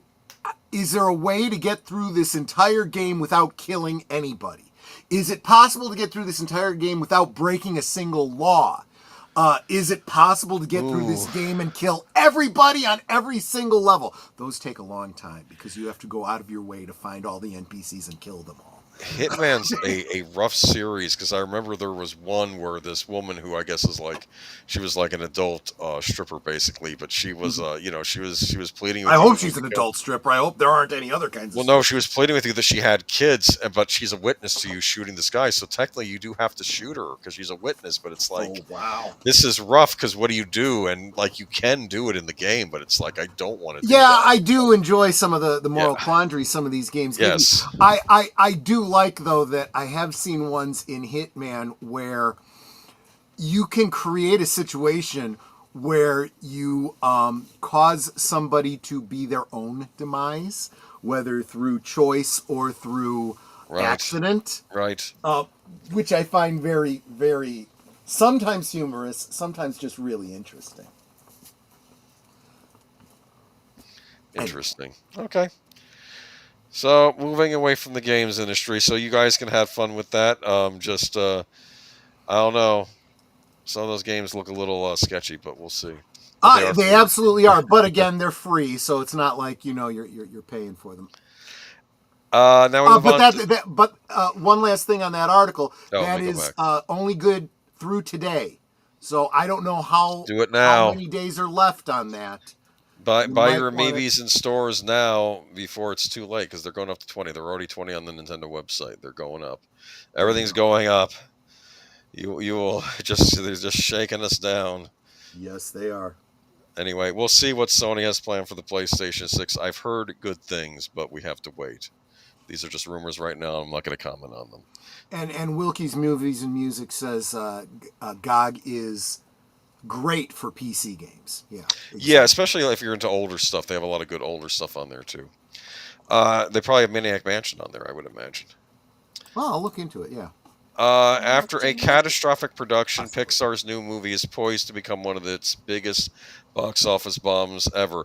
I felt like we've been ignoring Disney enough this summer. We should probably comment on them. I'll probably talk But unfortunately, in so doing, we're talking about how much they are suffering.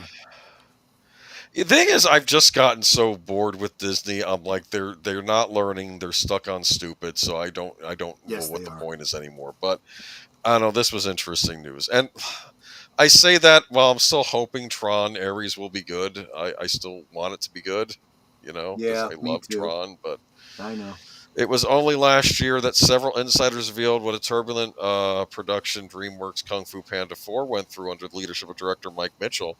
The movie earned mediocre reviews but emerged as a box office hit. This year, the self-aware Pixar quietly released the new original film Elio, perhaps preempting Trouble. Not long after it debuted with record low opening weekend haul, people who claim to have worked on the project told the Hollywood Reporter what went down behind the scenes. Elio's now nearing the end of its theatrical run, poised to become the biggest flop in Pixar's history. The movie has made only around 130 million at the worldwide box office against a budget that has been reported to be as high as 200 million dollars. And I don't even think that's going to be a 70 million loss. I think it's going to be more than that, right? I think. Yeah, Okay. probably.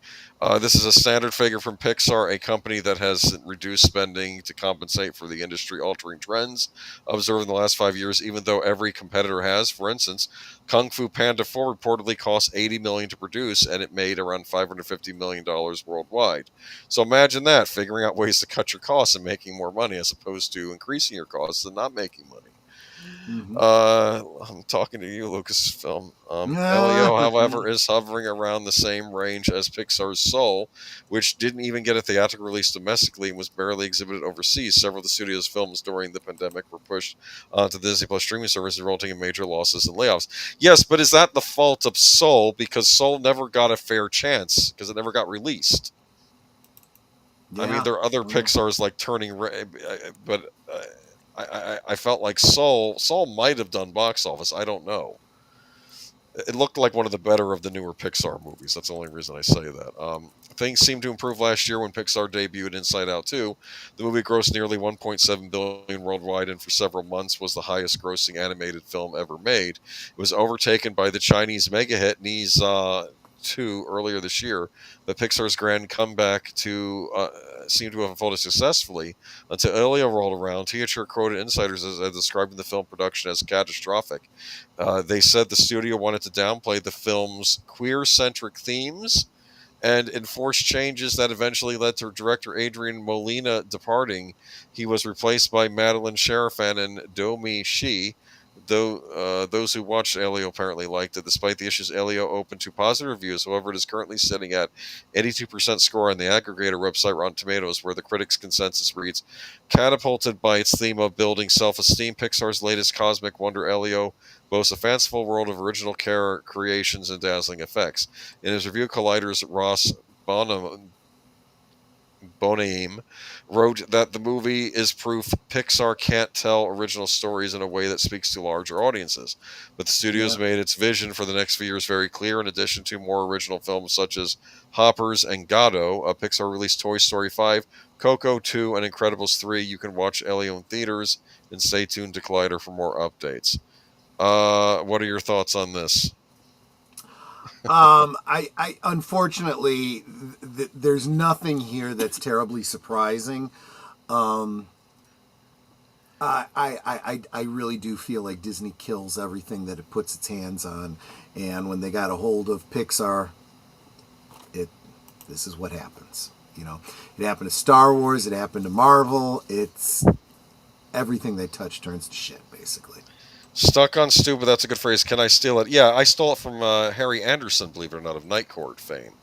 Hmm. He referenced it to the city of New Orleans after the hurricane hit, and how he was actually staying in New Orleans for a while. He loved the city, but he said that the city leaders are trying to fix things, like they're just not getting things done. And what he quoted them saying, he was saying they're stuck on stupid. That's what he said. Mm-hmm. So Mm-hmm. I've used that. I've used that anyway. But yeah, it's just what else was it? Elio had a boring animation. It wasn't as vibrant and had no imagination. Design movie Sleepwalking. Well, people complained about what they called bean mouth. I heard that online. Hmm. You know, bean mouth. What I I don't miss know horror? what Can we that just talk stands about for. Elio? I'm sure Troy's gonna give it a fair shot, though, right? So, Sure. are you a Pixar fan? I I was of all was. Pixar. Yeah. Netter and I had originally owned stock in Pixar. We were huge Pixar fans, and then they were bought by Disney, and the stock split, and that's how we ended up owning stock in Disney. And then when Disney started pulling their shenanigans, literally right after the whole Gina Carano thing, I said to Netter, I said, sell our stock. I said, I can't justify owning this stock any longer. And it was also right around that time it was coming out that they were thanking a certain province in China where they had a location where they would send people to think really hard. And Yeah, and I said, yeah. I just can't justify owning stock in this anymore. And I said, I don't care if we lose money on this. Well, we ended up pulling a significant profit. It was still valuable at the time. But interestingly, that stock is worth a whole lot less now. So, Does yeah. anyone know how much of a decline Pixar has taken since The Force Lasseter out? They were doing pretty bad. I heard Elemental actually did decently, even though Mhm. it didn't have a splash when it came out, but I think it had legs and it made its money back. Inside Out 2 was a success, but no, I think them losing Lasseter because of he basically got witch hunted because he liked to hug, I think. Yeah, And I don't know, really yeah. know. He hugged people too much, and then that was a bad thing. And I've heard the big problem with Disney Animation is they've gotten rid of all the old men, and they say we Yep. can now take things from here. And apparently, I think people in charge don't really know what they're doing anymore. That's the thing. It's a very socialist, communist kind of way of doing it.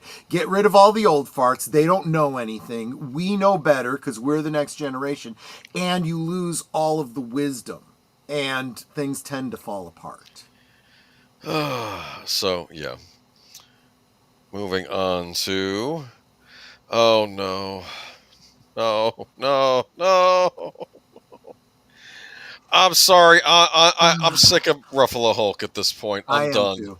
I I can't absolutely deal am with too. it. I think the whole Professor Hulk thing. And this I is think not anything. This is not any big surprise, but it's now finally been confirmed.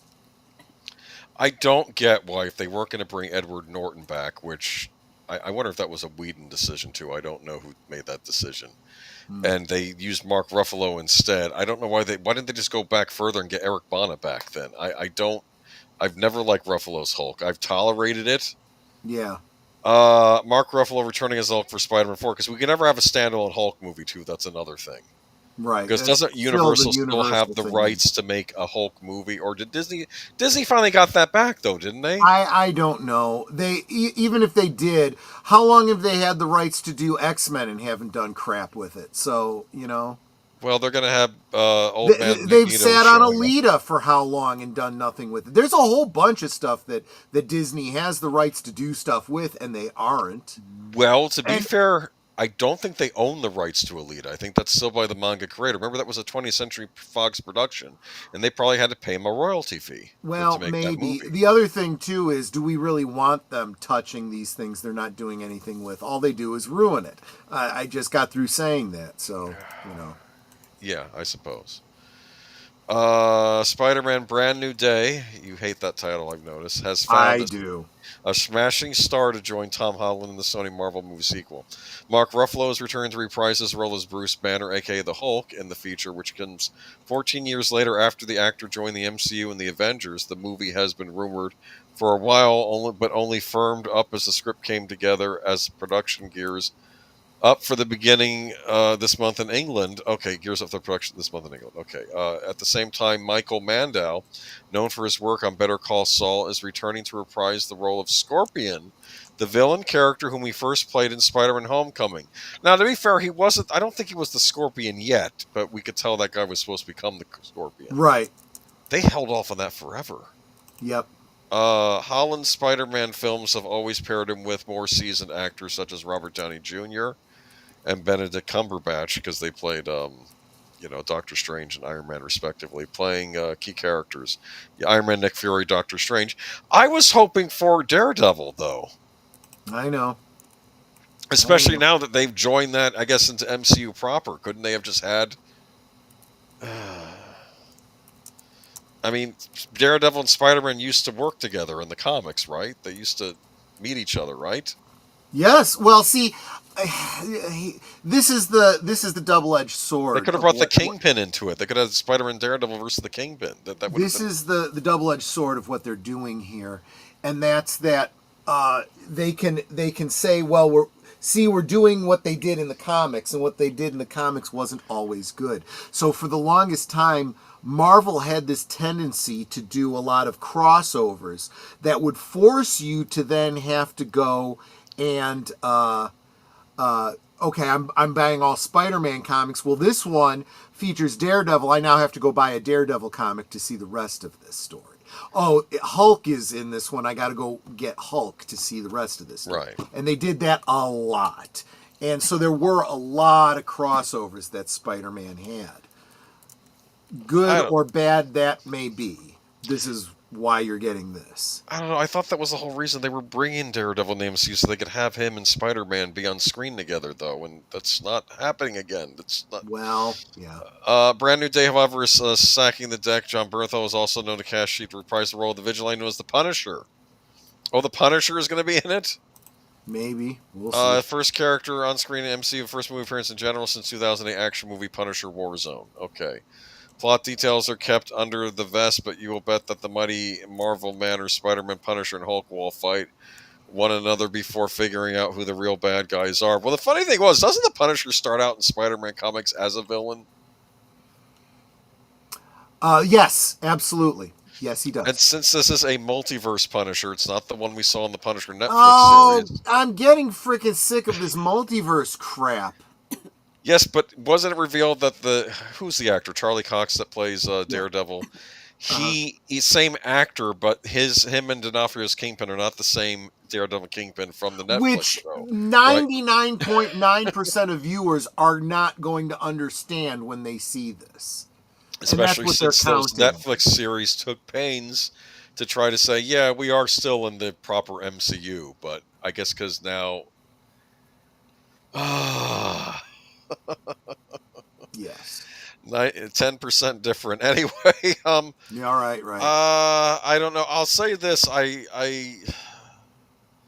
mean, this is Sony still doing this movie. It's not necessarily Disney. I mean, Disney's probably still involved. I don't know. Ruffalo has appeared. I don't want Ruffalo Hulk again. I'm done with Ruffalo Hulk. I thought they were kind of writing him out anyway, because now he's Professor Hulk. He's done with all that. So I don't know. Daredevil was in the last one. Yeah, he was in the last one in a cameo. You're right, deleted scenes. And I thought that was a precursor to saying, hey, we're going to get to see Daredevil and Spider-Man in a movie proper, like where they're fighting like the Kingpin. I thought that would be a chance to introduce D'Onofrio's Kingpin into the Spider-Man universe, the Spider-Man movies now. And I don't know. The Professor Hulk is the dumbest thing in the MCU did. Dumbest thing the MCU did with the Hulk. Hulk. Oh, yes, I know. Well, just like the actor who plays him. Okay. Yeah. Question for you. Actually, to be fair, that word is technically not a cuss word because it's actually a reference to, I think, the word pusillanimous, which I believe means cowardly. But what did I want to make a point about, though? I'm just over Ruffalo Hulk at this point. Are you? I don't know. I have been for a long time, yeah. I feel like the Hulk really got shortchanged. And Professor Hulk in the comics, that's the point I wonder, wasn't he more interesting in the comics than how he was portrayed in that movie? The smarter, like, it was what the Hulk retaining Bruce Banner's mind. It was not meant to be the default. It was meant to be just a period in time during the Byrne era. I don't know. Oh, look at this. The Horror King got to meet the original Hulk at Comic-Con a few years ago. Got a photo taken with him, and he signed my Planet Hulk DVD. Was that Lou Ferrigno? I'm assuming? The original Hulk. Yeah, when someone says the original Hulk, they usually mean Lou Ferrigno. Yeah, I met Lou Ferrigno as a kid back in the early 80s. How big were his hands? Oh, he was huge. He was able to pick me up and put me on his shoulder. Now, again, I need to point out, this was when I was a child, okay? So that wasn't as big a deal. Could you imagine that as almost a pseudo-antagonist in a movie, The Professor Hulk, the cold and calculating? Actually, if that's what they're doing in the Spider-Man movie, but again, I don't trust Ruffalo to pull it off, but that would be kind of interesting if he's almost an antagonistic figure in the movie. So we'll see. Shudder news. Don't tell me this is the last article, is it? I think I have a couple. No, it's not. Okay, yeah. Shudder built a decade of growth by prioritizing bold filmmakers over trends and algorithms. Imagine that. That's what all the streaming channels should have been doing instead of treating them like tech startups. 10 years after its launch, horror streamer Shudder has grown and retained a loyal audience. The secret, backburning trends and analytics in favor of personal taste of dedicated team fanatics. Not only that, but their stuff comes out on DVD. Did you know that? They make a point. Yes, I did. Yeah. Greg over at Fanzine. Fanzine has talked about that. Yes, they'll always say, yeah, it's going to be on Shudder exclusive for a little bit, but it will get a DVD release because they're believers in physical media over there as well. For a lot of people, horror is personal. It certainly is for me, said Shudder Senior VP of Programming and Acquisitions, Samuel Zimmerman, who has an encyclopedic knowledge of horror movies. When Shudder was first started, I was given a lot of support. You're a curator of this because Shudder is meant to feel handpicked program for people who love the genre. As we've grown sick into that ambition has been really important because it shines a light on who we are as a team. It's interesting. Some of the most interesting horror movies I've watched in recent years have been Shudder produced ones. Oh, what was that? Kids versus Aliens. I loved Kids versus Aliens. That was a Shudder movie. It was made by the people that made Hobo with a Shotgun. Hobo with a Shotgun actually sounds really funny. Here's the interesting thing about Hobo with a Shotgun. Hobo with a Shotgun, you know when Grindhouse came out, the movie Grindhouse came out with the Planet Terror and Death, not Death Race, whatever the other movie, the Tarantino one. And it had... the Grindhouse movies. Yeah. And they had fake trailers. Well, they had a contest where you could submit your own fake trailer. And the one that won the contest was one called Hobo with a Shotgun. And there's a scene like the Hobo with the Shotgun keeps shooting all these criminals, right? And like one of the cops goes to the stage and says, "Don't worry, he's just shooting the dirty cop." It says, "We're all dirty cops," you know. It's just, and it was made to look like, but the point they were trying to make a point that this was more like 80s Grindhouse rather than 70s Grindhouse with that trailer. Like 80s sleaze rather than 70s sleaze, but they actually made a feature movie out of it, and it had Rutger Hauer in it as the Hobo with a Shotgun in the movie, in the full movie version of it. So that was kind of neat. And actually, the guy who played the villain in it was the guy who played Stanley Tweedle on Lex. Oh, okay. Yeah, he played the drug lord that was trying to get all the kids to start snorting, by sending his sons down to the local video arcade, and they're throwing these bags of white powder, and I'm like, that's flour or powdered sugar. I can tell, And I think that was the point, right? But anyway, the people that made that went on to make Kids versus Aliens, and I love that movie because it's Kids versus Aliens. They're making their own like home movie. Can I go off on a tangent here? I know it's my show, but I'm going to ask your permission. You know who? Well, before you do that, yes. Go ahead. The Horror King is bringing up one of your favorite recent films related to Shudder, Late Night with the Devil. That was one of theirs too. I finally got that on Blu-ray recently too, and it was that was another Shudder production. And I have to imagine that these movies are modestly budgeted, but most horror movies are. That's kind of their nature, but they still look great. And that's a creeper, Late Night with the Devil. And I love the lead actor in that, Dennis Desmalkian. So Shudder's done great stuff, and I should really resubscribe to them. I get on and off them periodically, but I think it's time I jump back on. But and they also did Skinamarink, which is yes, that's a head scratcher. Did Lynch like that one? Did he go on record as saying he saw it and liked it? I don't remember specifically, but there are definitely some Lynchian elements to it, to the point that we've talked about maybe discussing it on Live from Sparkwood in 21. Oh, well, let me know, because I have some things to say about that one. But, okay. But cut to 2020. Okay, but Shudder started as a niche streaming service launched by AMC's networks midway through its run of flagship channels' massive success with The Walking Dead. Originally, the platform was focused on catalog titles curated in different genres by Zimmerman, but exclusives and acquisitions quickly became a focus. Yeah, it was interesting. It originally started out as you can go on there and watch a lot of oldies on there, like from various decades, but then they would have original movies on there too. Cut to 2025 with the streamer coming off 2024 that set up new viewership records. Double the total hours watched over the last 5 years and saw an average hours watched per user balloon to an all-time high. According to internal data provided by the company, this year the surge in popularity continues, with Shudder kicking off its best ever start subscriber engagement based on average hours per user. So good on Shudder. And see, this stuff can work, can it? You can actually, give the audience fan service, right? Yep. I would And say plus, so. the model we really built release films like Late Night with the Devil, like Oddity, and will continue to do so. The best thing about Shudder is that it doesn't isolate content to a streaming video on demand platform. Because I think you can also rent those movies if you don't want to do the. You can actually rent the movie too if you don't feel like Hmm. subscribing to the service, or you can buy it on DVD.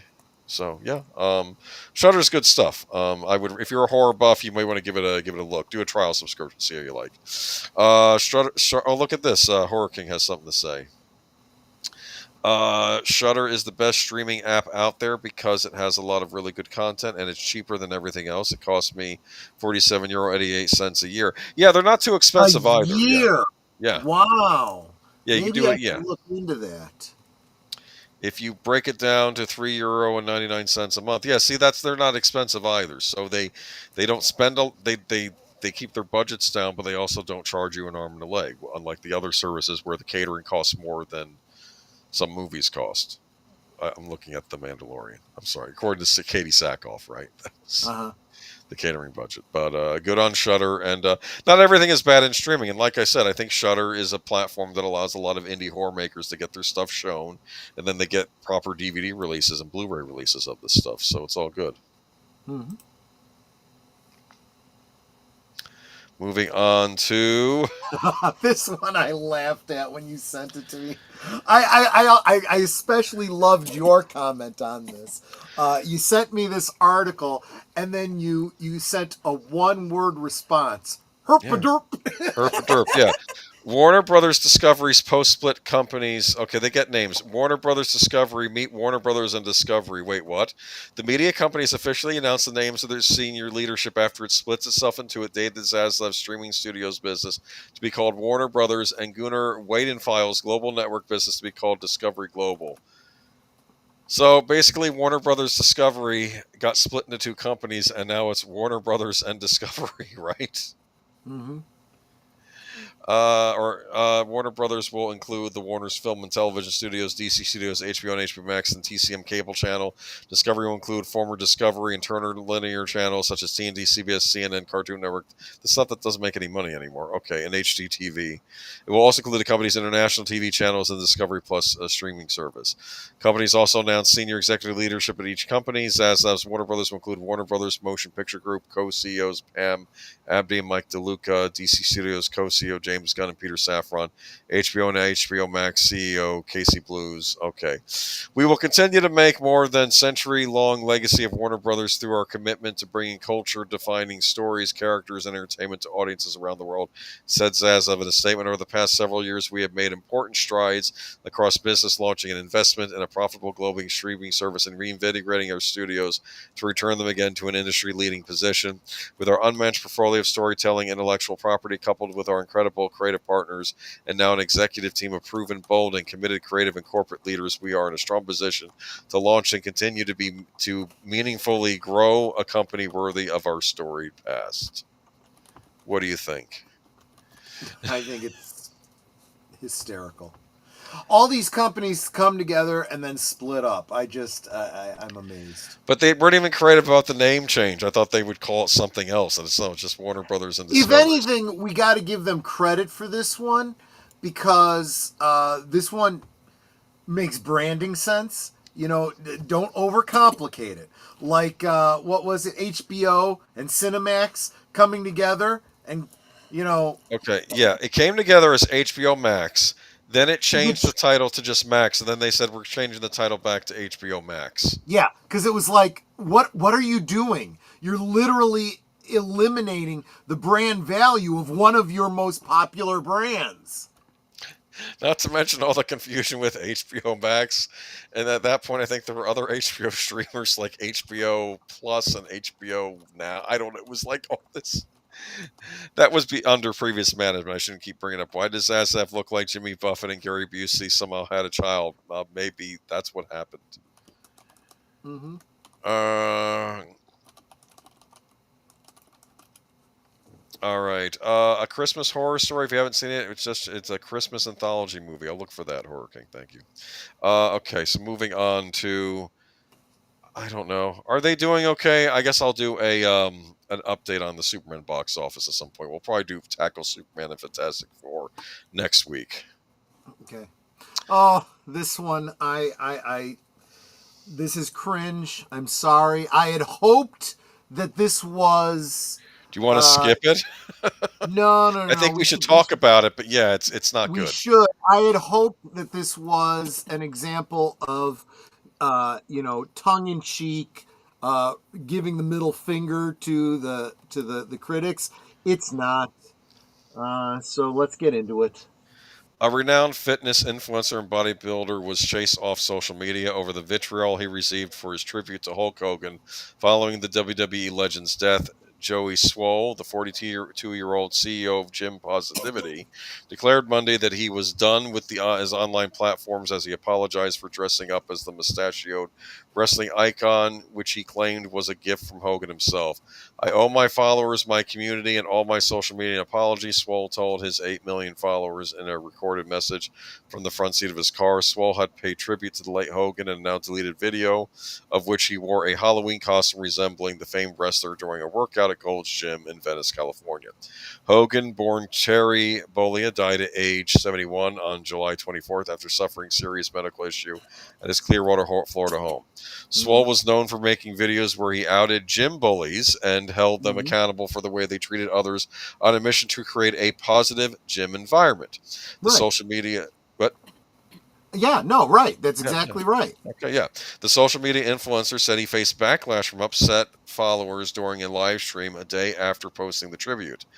I would be a hypocrite if I didn't hold myself to the same standards. I am human. I am still growing and learning, and I promise to all of you that I will do better, he said. I will have nothing but love and kindness. I will continue to try and make the world a better place. Swole, whose real name is Joey Sergo, then returned to social media on Tuesday to say he was done and that people just wait for a reason to hate you. All the good I've done, all the people I've helped, all for nothing. I truly hope all the people I've inspired do great things in their life and pay it forward to help others and carry on the message. Swole wrote on X, but no matter how much good you do, people just wait for a reason to hate you, tear you down. You either die a hero or live long enough to become the villain. Thank you for your support. I am done. Instead of listening and understanding like I should have, I became defensive and I was posting to celebrate the wrestling icon, the person so many of us looked up to as kids that we still grew up with. That made us tear our shirts off and take our vitamins and say our prayers, Swole said. Swole had often recycled his workout videos dressed as Hogan. In October 2020, he had posted the same clip as Hogan's Real American theme song served as the background music. Swole claims he was unaware to the extent of Hogan's scandals and later researched the wrestler. Since last night, I have done a lot of research and learned all of the horrible, horrible things this man has done, which is way more than just making a mistake and being human, Swole said. The WWE star was fired from the company in 2015 when a video resurfaced of him using racial slurs in 2007. Hogan admitted to steroid use during his early professional career and was caught in a sex tape scandal with the wife of his former friend, Bubba the Love Sponge. That was the Florida DJ I was telling you about. A clip from the video was published by gossip blog Gawker, and Hogan sued the company, settling for $31 million and the site's eventual demise. Swole removed the Hogan tribute from all social media accounts and apologized to anyone I offended. I'm sorry, he said. Swole said he was met with backlash moments later when he used the word colored instead of the term person of color during the live crying stream. out loud. It's a very outdated, very offensive term. Someone educated me and told me that it wasn't okay to use that, which I made. You know who it's offensive to? People that are looking to be offended. Because the whole term came about by people trying to find a term that wasn't offensive. And they were told by people in that community that it wasn't offensive and that's what they should use. And when you keep changing what you want to be called every 10 years, F you. I'm done trying to accommodate you. I had never heard of this guy before. He bent the knee. Not a good start. In the words of Doc Holliday, I did not realize you were there. You may go now. And actually, let's Matanui says the whole channel is him calling out people who act like jackasses at the gym. He'd show up randomly in my feed. Same thing here. That's kind of part and parcel of being a TikTok person. You kind of see him randomly. And yeah, his videos are a little clickbaity, a little rage baity, but understandably so. They were exactly that. Him calling out people being jackasses, people being bullies. And what did he do? He literally bent over for people being jackasses and bullies. Congratulations, you completely undid everything you've been doing since you started, genius. So what's bad about this is though I feel like his first response to this was defending his position, but then he capitulated to the mob afterwards. So he's done now. And what happens when you apologize? They don't apology is you accepting. There's a wonderful scene on The Sopranos where Ralph Cifaretto has to call up to clear up that he didn't tell a joke about Ginny, the wife of the New York capos. He made fun of her, and Tony wanted him to call and explain that you didn't do that. This is someone talking trash about you, and he says, "Well, should I apologize?" No, that's exactly what you don't do, because that's an admission of guilt if you apologize.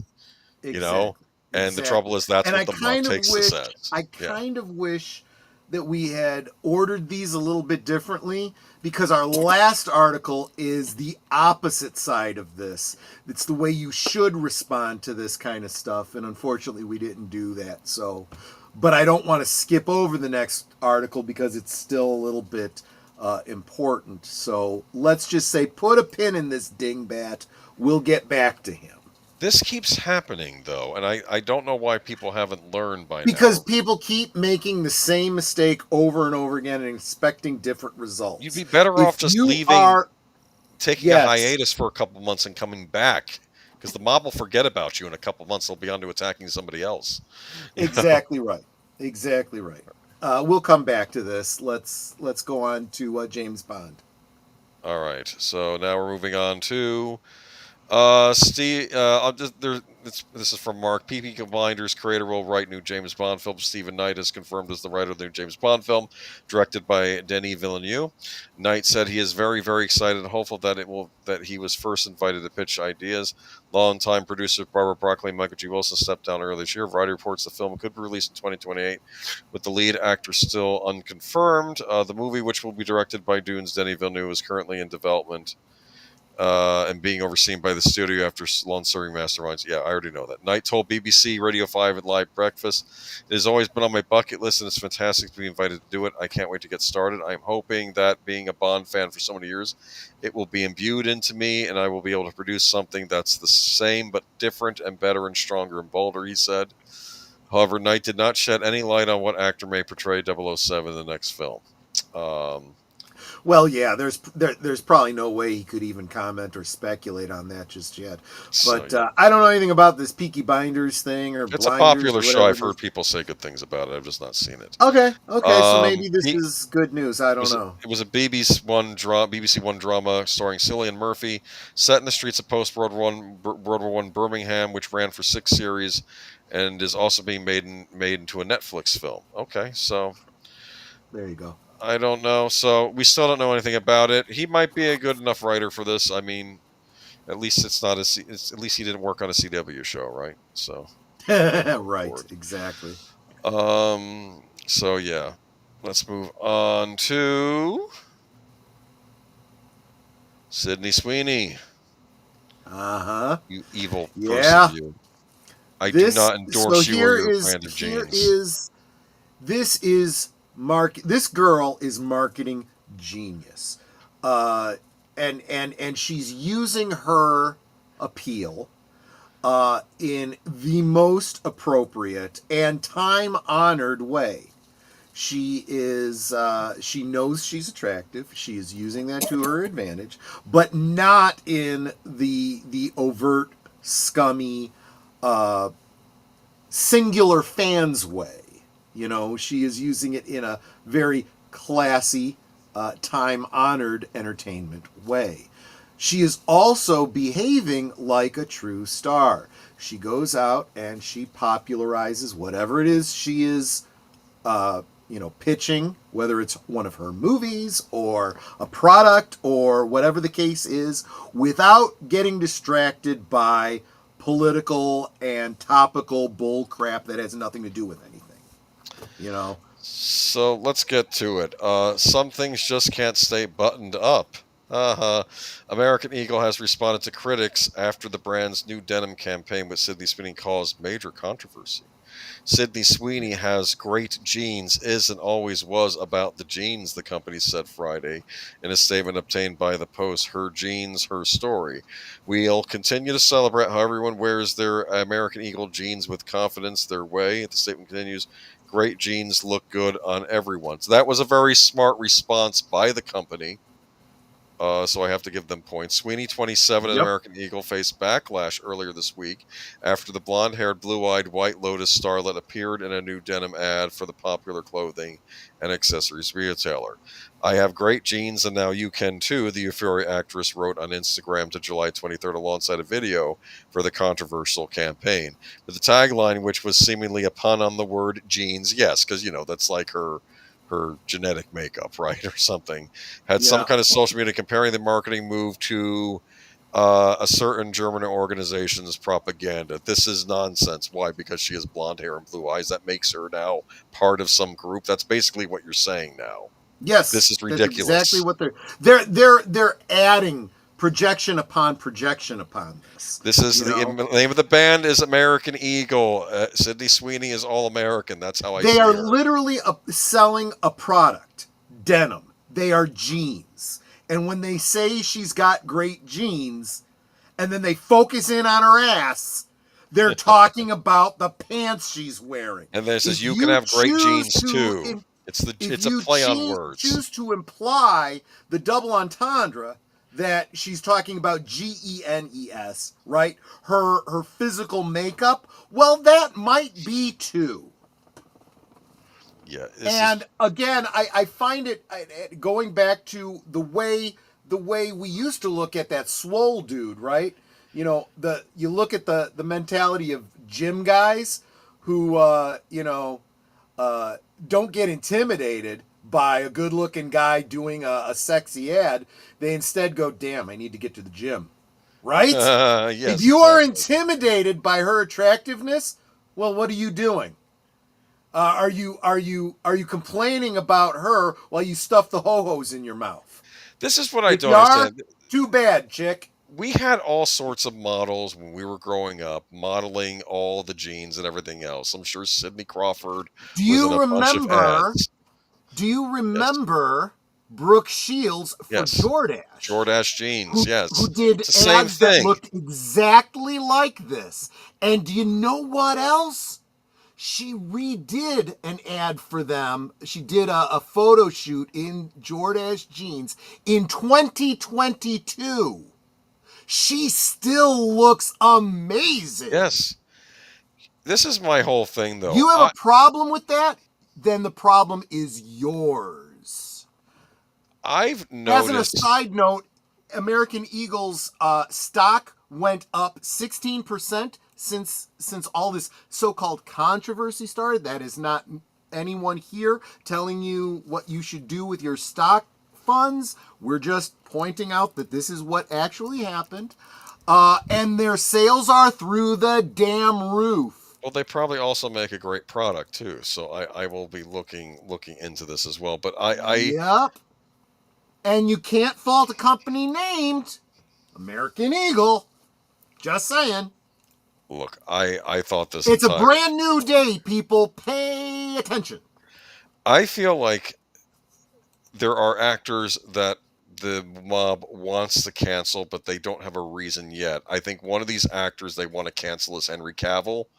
I've noticed this. I think a lot of the hate Henry Cavill comes from the fact that he just exists. I've been noticing this, and I think the same is holding true for who's really down to earth, and isn't insulting to his fans. And I think the same goes for Sydney Sweeney now, and very much I'm noticing this. Like a blonde-haired, blue-eyed. I don't even want to read these quotes, but singers Lizzo, 37, and Doja Cat, 29, took to social media to ridicule Sweeney and American Eagle over the controversy. I don't know where they're getting they are reading things into this that aren't there. This is nonsense. And I'm happy that American Eagle stood by the ad and that Sydney Sweeney. I'm confused why people are outraged by this. One fan on Instagram, she looks stunning. Yeah, that's a normal person's reaction to this. Geek Flag says 4 years ago, Beyonce did a jeans ad that was practically the same thing, and none of these people said a word. Absolutely. And you know what I would think would be And I'm brilliant? sure she looked great in the jeans too. I'm just saying. Exactly. Yes. I would think it would be amazing if they did an ad. They got to let this run its course. Let it run its course for, I don't know, 6 months or so. And then sometime next year, start a new campaign with another star of a different ethnicity who also has great genes, and see what people say about it then. When all the guys are saying, you know, this, I don't know, young black actress or this young Asian actress looks great in her jeans. Yep, she's got good genes too. You know? It's just ridiculous. I didn't find anything in the ad of bad taste. I In think fact, people need to. this is where the show gets canceled, because I'm going to mention there was an Asian influencer who did a parody of this, where she, I don't know if it was photoshopped or what, but she was basically in the same pose wearing jeans Right. like her, and changed the color of the jeans. Instead of blue, they were yellow, and she said, "My jeans are yellow." Ooh, and of course, you know, all the comments, but it's like, well, what are you gonna say? She's Asian. She can say whatever she wants, right? Yeah, I'm not saying that was her doing that. I'll have Yeah, to look yeah, at yeah, that later. exactly. Yeah. I'm 1000% straight, and I find Henry Cavill attractive. This is like the women want him and men want to be him thing with Bond. That's the Right, mindset, right, yeah. right, exactly. I remember back in the 90s and early If 2000s. you're intimidated by Henry Cavill, get ye to the gym. Yeah. Everyone knew back There then. was a guy that I used to work out with, much bigger guy than me, and I just said how much I admire him, and he's like, "You've got all the same muscles I do. I've just put more time in at the gym than you have. You can do this too." Yes. The idiots who keeps talking about eugenics, but they are all pro-choice and founder of Planned Parenthood. Yep, Yes, I know. exactly right. Coming from a community who leads the market in killing their children, you're absolutely right. Yep. Yeah, but here's the that's just a physical trait, and to be fair, that certain man didn't have those traits anyway, even though he had this weird fetish with them. Plenty of people around the world have that look. Plenty of Americans who, frankly, were fighting on that side had that look and got shot down. It's just a genetic trait. Yep. It's just Sydney Sweeney, and she said my jeans are blue, and I think you almost think, was he talking about her eyes? No, no, she's talking about the jeans. Her jeans she's wearing. That's the joke. It's a Right. joke. That's all it is. And And anybody who knows anything about fashion knows, yeah, blue jeans are going to look good on someone with blue eyes. It brings out the blue in their eyes. I know. I'm married to someone with blue eyes, you know? let's free her of all Who that also denim. has I'll blonde stop. hair. You know, just saying, I do have a type. Let's free her of all that denim. Deleted scenes. Yeah, yeah, you know. I'm sure she has great genes, and she has great genes without the genes. That was a joke during one of Green Line Girl. Remember, she used to do those playthroughs of games, and she was playing this one game, this horror game, and Hayden Panettiere is actually in the game. They did a motion. Oh, was capture. this something until dark? Yeah, Until Dawn. Until I think dawn. it's That's called. what it was. Yeah, yeah, yeah. And she gets up out of the bathtub and is holding onto the towel. And my comment underneath it was, it'd be a shame if that towel fell off, or I assume I lost the towel. And she yelled at me. She's like, "Agent Boomer." What? I'm just saying it'd be a shame if that happened. I'm not saying it should happen. I'm just That was one of those games where they made the character in the game look like the voice actress. I think they motion. She probably did screen Yeah. motion capture for Yeah, it. and they probably put that in the computer. Yeah, I always liked Hayden Panettiere, but Yeah, me too. She's a cute I little have Italian girl. I have blue eyes and my half. Well, that's the thing. These are just traits. I have blue eyes too. Lots of people have blue eyes. Blue eyes show up. I'm sure blue eyes show up all over the place, even in races you wouldn't expect them to too. So I don't get it. And Yeah. I don't even know what they're talking about though. She's not commenting on look at my. She's saying these are my genes because She's a sought-after woman in the modern world. Yes. Okay, that's what I'll say. And it's a bunch of stupid people that feel very insecure about themselves and therefore hate anyone that they perceive to be more attractive than them. And they're being ridiculed up and down the internet. This stupid reaction is backfiring on them, and it is really turning into profit for this company. So this is what the company doesn't come out and apologize and say we didn't mean to offend anyone or this and that. They're like, it's always been about the jeans. In other words, whatever you're saying is what you're projecting on it. Get the F over it. We're not retracting it. This is our ad. Deal with it. And their stock went up. Yep. That brings us to an end. But don't forget, every Sunday, you can find us on YouTube. See? Yep. See what I put Thank there? you very much, Nate, for the AI generated Tim Burton-esque image of the Geeky Geezers. Didn't know if you wanted me sharing this, but I figured I'd throw it why on not? at the end. And this is like our logo, but logo. We're like, I was almost reminded of like those clay animation specials from back in the day. Yeah. But that's what he was going for. Yeah. My wife's eyes are glaze, which are a mixture of blue, gray, green, and flecks of gold. With flecks of gold. I'm sure she has beautiful eyes. That sounds wonderful. Yeah, I mean, everyone has everyone. Those sound like great eyes. That's all I'm saying. The extreme leftist women are so freaking ugly that they have to attack City Street. Well, yeah. It might be, like I said, it's one of those things where maybe you need to work a little bit more on you. Maybe you need to work on your personality starting first, because I'm seeing a lot of ugliness in personality most of all, and I'm just tired of it. Right. Leave Sydney Sweeney alone. Sydney Sweeney should frankly be getting... I'm glad that she's being smart and going kind of the producer route. I think she should be a major Hollywood star. I don't know why they're not giving her more parts. I think part of it's that stupid Euphoria show she's stuck on HBO. She can't get loose from it. This is exactly what I was saying about and I forget which outlet it was that she's got a video that went viral of her at the gun range firing, unfortunately, a Glock, but she's doing the split shoot, and she's just pow pow pow, bing bing bing bing bing, over on the other side, pow pow pow, bing bing bing, and it's a timed exercise. And the gal that's backing her up is like, very good, your time was such and such, and she goes, is that good? And the guy running the range is like, did you say this was your first time? She's like, yeah. And there's another video of her. I didn't know she's got a whole series of videos. She owns a classic Mustang, and she was doing some basic maintenance on it. She's a gearhead too.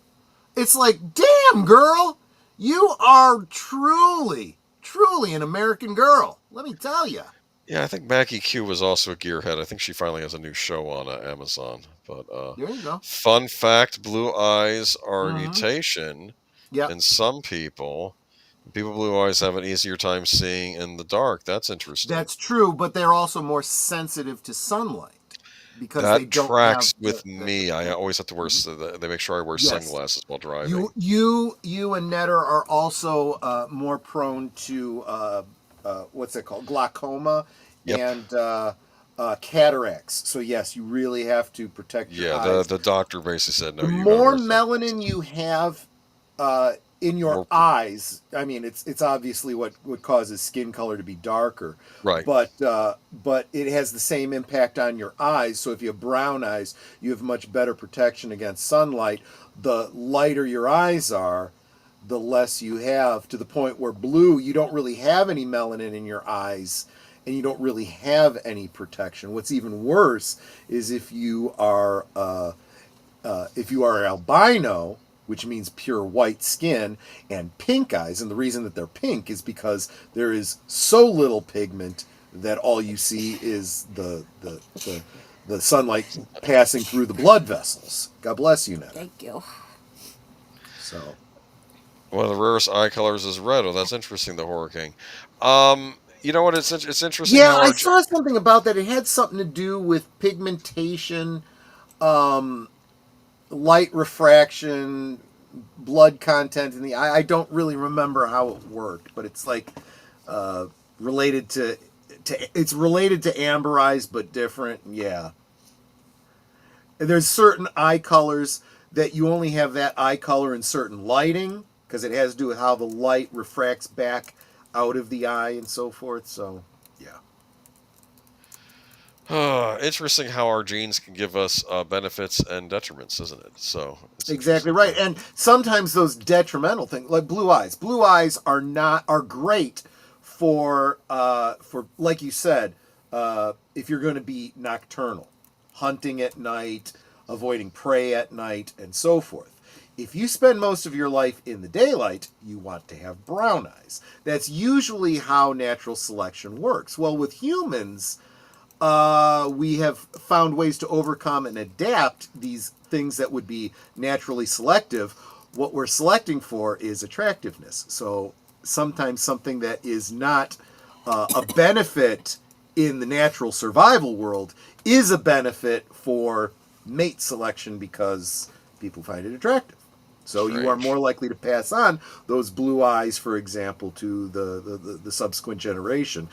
You just should teach your children then to wear dark sunglasses in daylight. So they don't go blind. But both Okay. of my kids are brown-eyed. It's because your first husband had brown eyes, and it's the way it works. Blue eyes are the recessive trait.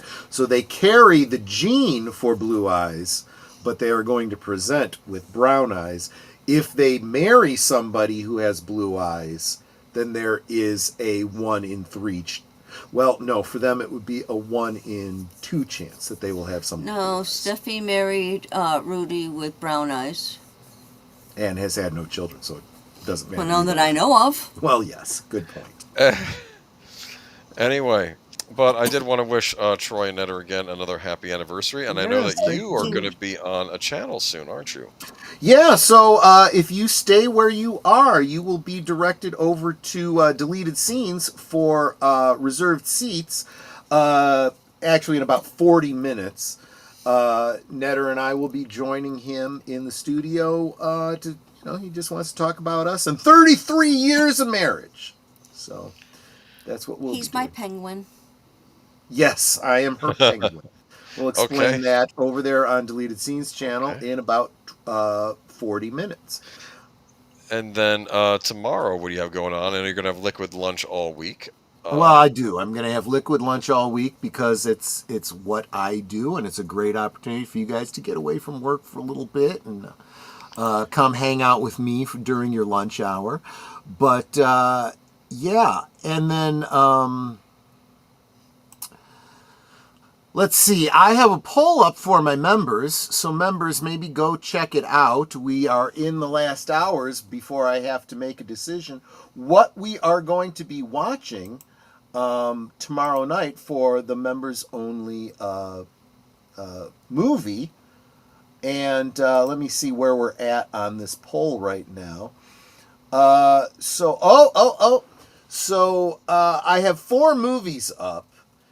Happy Gilmore 2, 28 Years Later, Megan 2, and How to Train Your Dragon, all from 2025. So movies that released this year. Right now, How to Train Your Dragon is in the lead by 1 vote. So if you want to see one of those movies, maybe go, you can come see whichever one gets chosen tomorrow night if you are a member. But if you want to try and sway that choice, go to my my community tab and vote. Happy Gilmore 2 is probably not going to happen. It's not getting the love. Nobody has voted for that one. But How to Train Your Dragon is definitely in the lead. For my, poll on my channel, I have 9 votes. 89% for a singular trivia night, and 11% for a trivia competition against other members. This poll will be up until next Saturday. So next Saturday, that's when it gets cut off. Whatever the majority is, that's what's going to happen. Yep. So members of Netters Network community, please go and put your votes in. Wallace Lang, yes, we mentioned Lonnie Anderson at the beginning of the stream. That hit the wires too late for us to do a proper tribute to her. Thank you, Netter. So we will talk about that more next week. Cool. So that's Monday. And then going on Tuesday, we are going to be on Sparkwood 21. Yep, Sparkwood 21, 7:30 Central, 8:30 Eastern, over on Deleted Scenes and Affiliates. We will be watching the David Lynch film, The Straight Story. That's I think the only film that David Lynch ever did with Disney. It is a Disney film. And it's called The Straight Story because it's probably the only straight story he ever told. Funny. We won't have to do much of a deep dive on that one, but we will watch that on Tuesday. Followed immediately thereafter on my channel by the season 4 premiere of Blake 7. The episode is called Rescue. Dealing with the fallout of the season 3 kind of cliffhanger. Cool beans. And then nothing going on Wednesday, but hopefully you'll be having your lovely anniversary dinner then, right? Yeah, it looks like Netter and I will be going to Benihana for an early Wednesday dinner. Because Wednesday, Netter will be appearing on Sergeant Garatina's channel at 9 p.m. There you Central. go. Cool. There you go. So keep an eye on her community tab. She'll get the link out for all of you for that. Cool. Yep. And if you're interested in that poll thing, like I'm on Troy's channel right now. Apparently, I'm in the lead with 200 points. Horror King has 150 points. Geek Flag with Nate has 150 points. D Pensec has 125 points. And we're still trying to figure out exactly how all that I don't works. know how any of that stuff works. And then, like, everyone else has 75 points. I don't get it. Yeah. Anyway. I really do think that if you want to score more points, you need to put emojis in your sentence, because I think that gives you more points than just a regular Emojis sentence. seem to garner you experience points. Super chats and stuff like that seems to give you experience points. It seems. I can't confirm that. If your super chat is at least $4.99, you will get more points. Oh, okay. If you do a lower amount, interesting. I've noticed, because I've done, like, just to test it, I've done, like, $2 super chats or super stickers. Nothing. Yeah. This is YouTube trying to boost engagement. This is what they are doing now. Yes, that's absolutely fine. Occasionally, you will see me on Doomcock's Pop Culture Breakdown on Wednesday nights. So there you go. Thursday, Netters Network. I have a very special guest. Well, I always have special guests. But my special guest this week is someone we all know and love.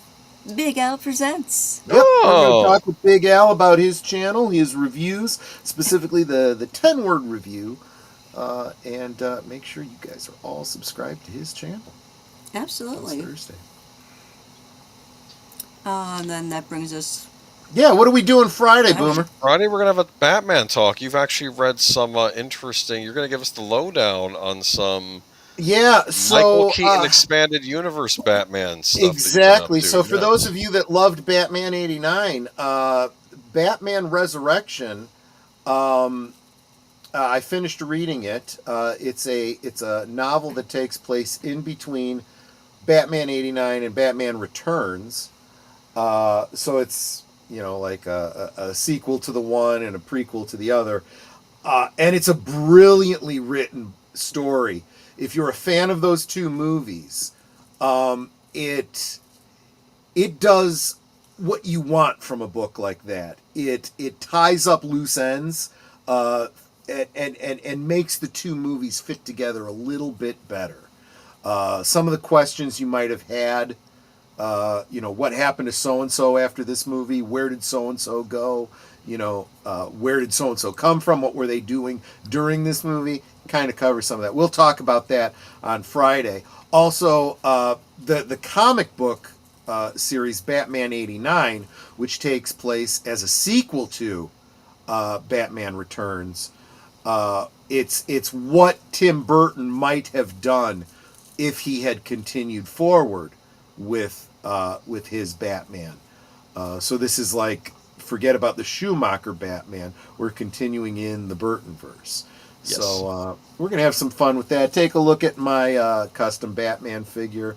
And it'll be a Batman night on Last Call with Troy Pacelli, 9 Central, 10 Eastern on Friday. And then, go ahead. So Saturday, do we know what Big L is? Yeah, I believe we are watching, I want to say it's the Gwyneth Paltrow version of Emma. Jane Austen month, huh? Jane Austen month, exactly. August is Jane Austen. There you go. So Emma. And that brings us around to next week. Well, you can check out Unscripted with Deleted Scenes. He always has some good topics for the official pre-show of Geeky Geezers. And then tune in to us next week. I think we will finally be doing a deep dive into seeing how the Fantastic Four box office has been doing. Yeah, we'll do a post-mortem on that one. Wallace Lang, I'm a fan of Batman '89 starring Michael Keaton. Well, my Friday stream is on Up Against Doomcock. I totally understand if you're going to be over there on his channel. You can always watch it after. You could always catch Last Call on the rewatch or whatever. Just leave a thumbs up and a comment so I know that you were there, okay? Cool. All right, and that about does it for this week. Thank you all for joining. Again, happy anniversary to Troy and Netter. Tune into reserve seats. In fact, if you're on Troy's channel, you'll be transported over there momentarily. Same and here. and you should be Netter's too. And you should be subscribed to Deleted Scenes regardless, because he's good people. All right. Yes, he is. Y'all have a good week, and we will catch you next time. Yep. Take care, members. Watch for your names. Bye-bye. Bye-bye.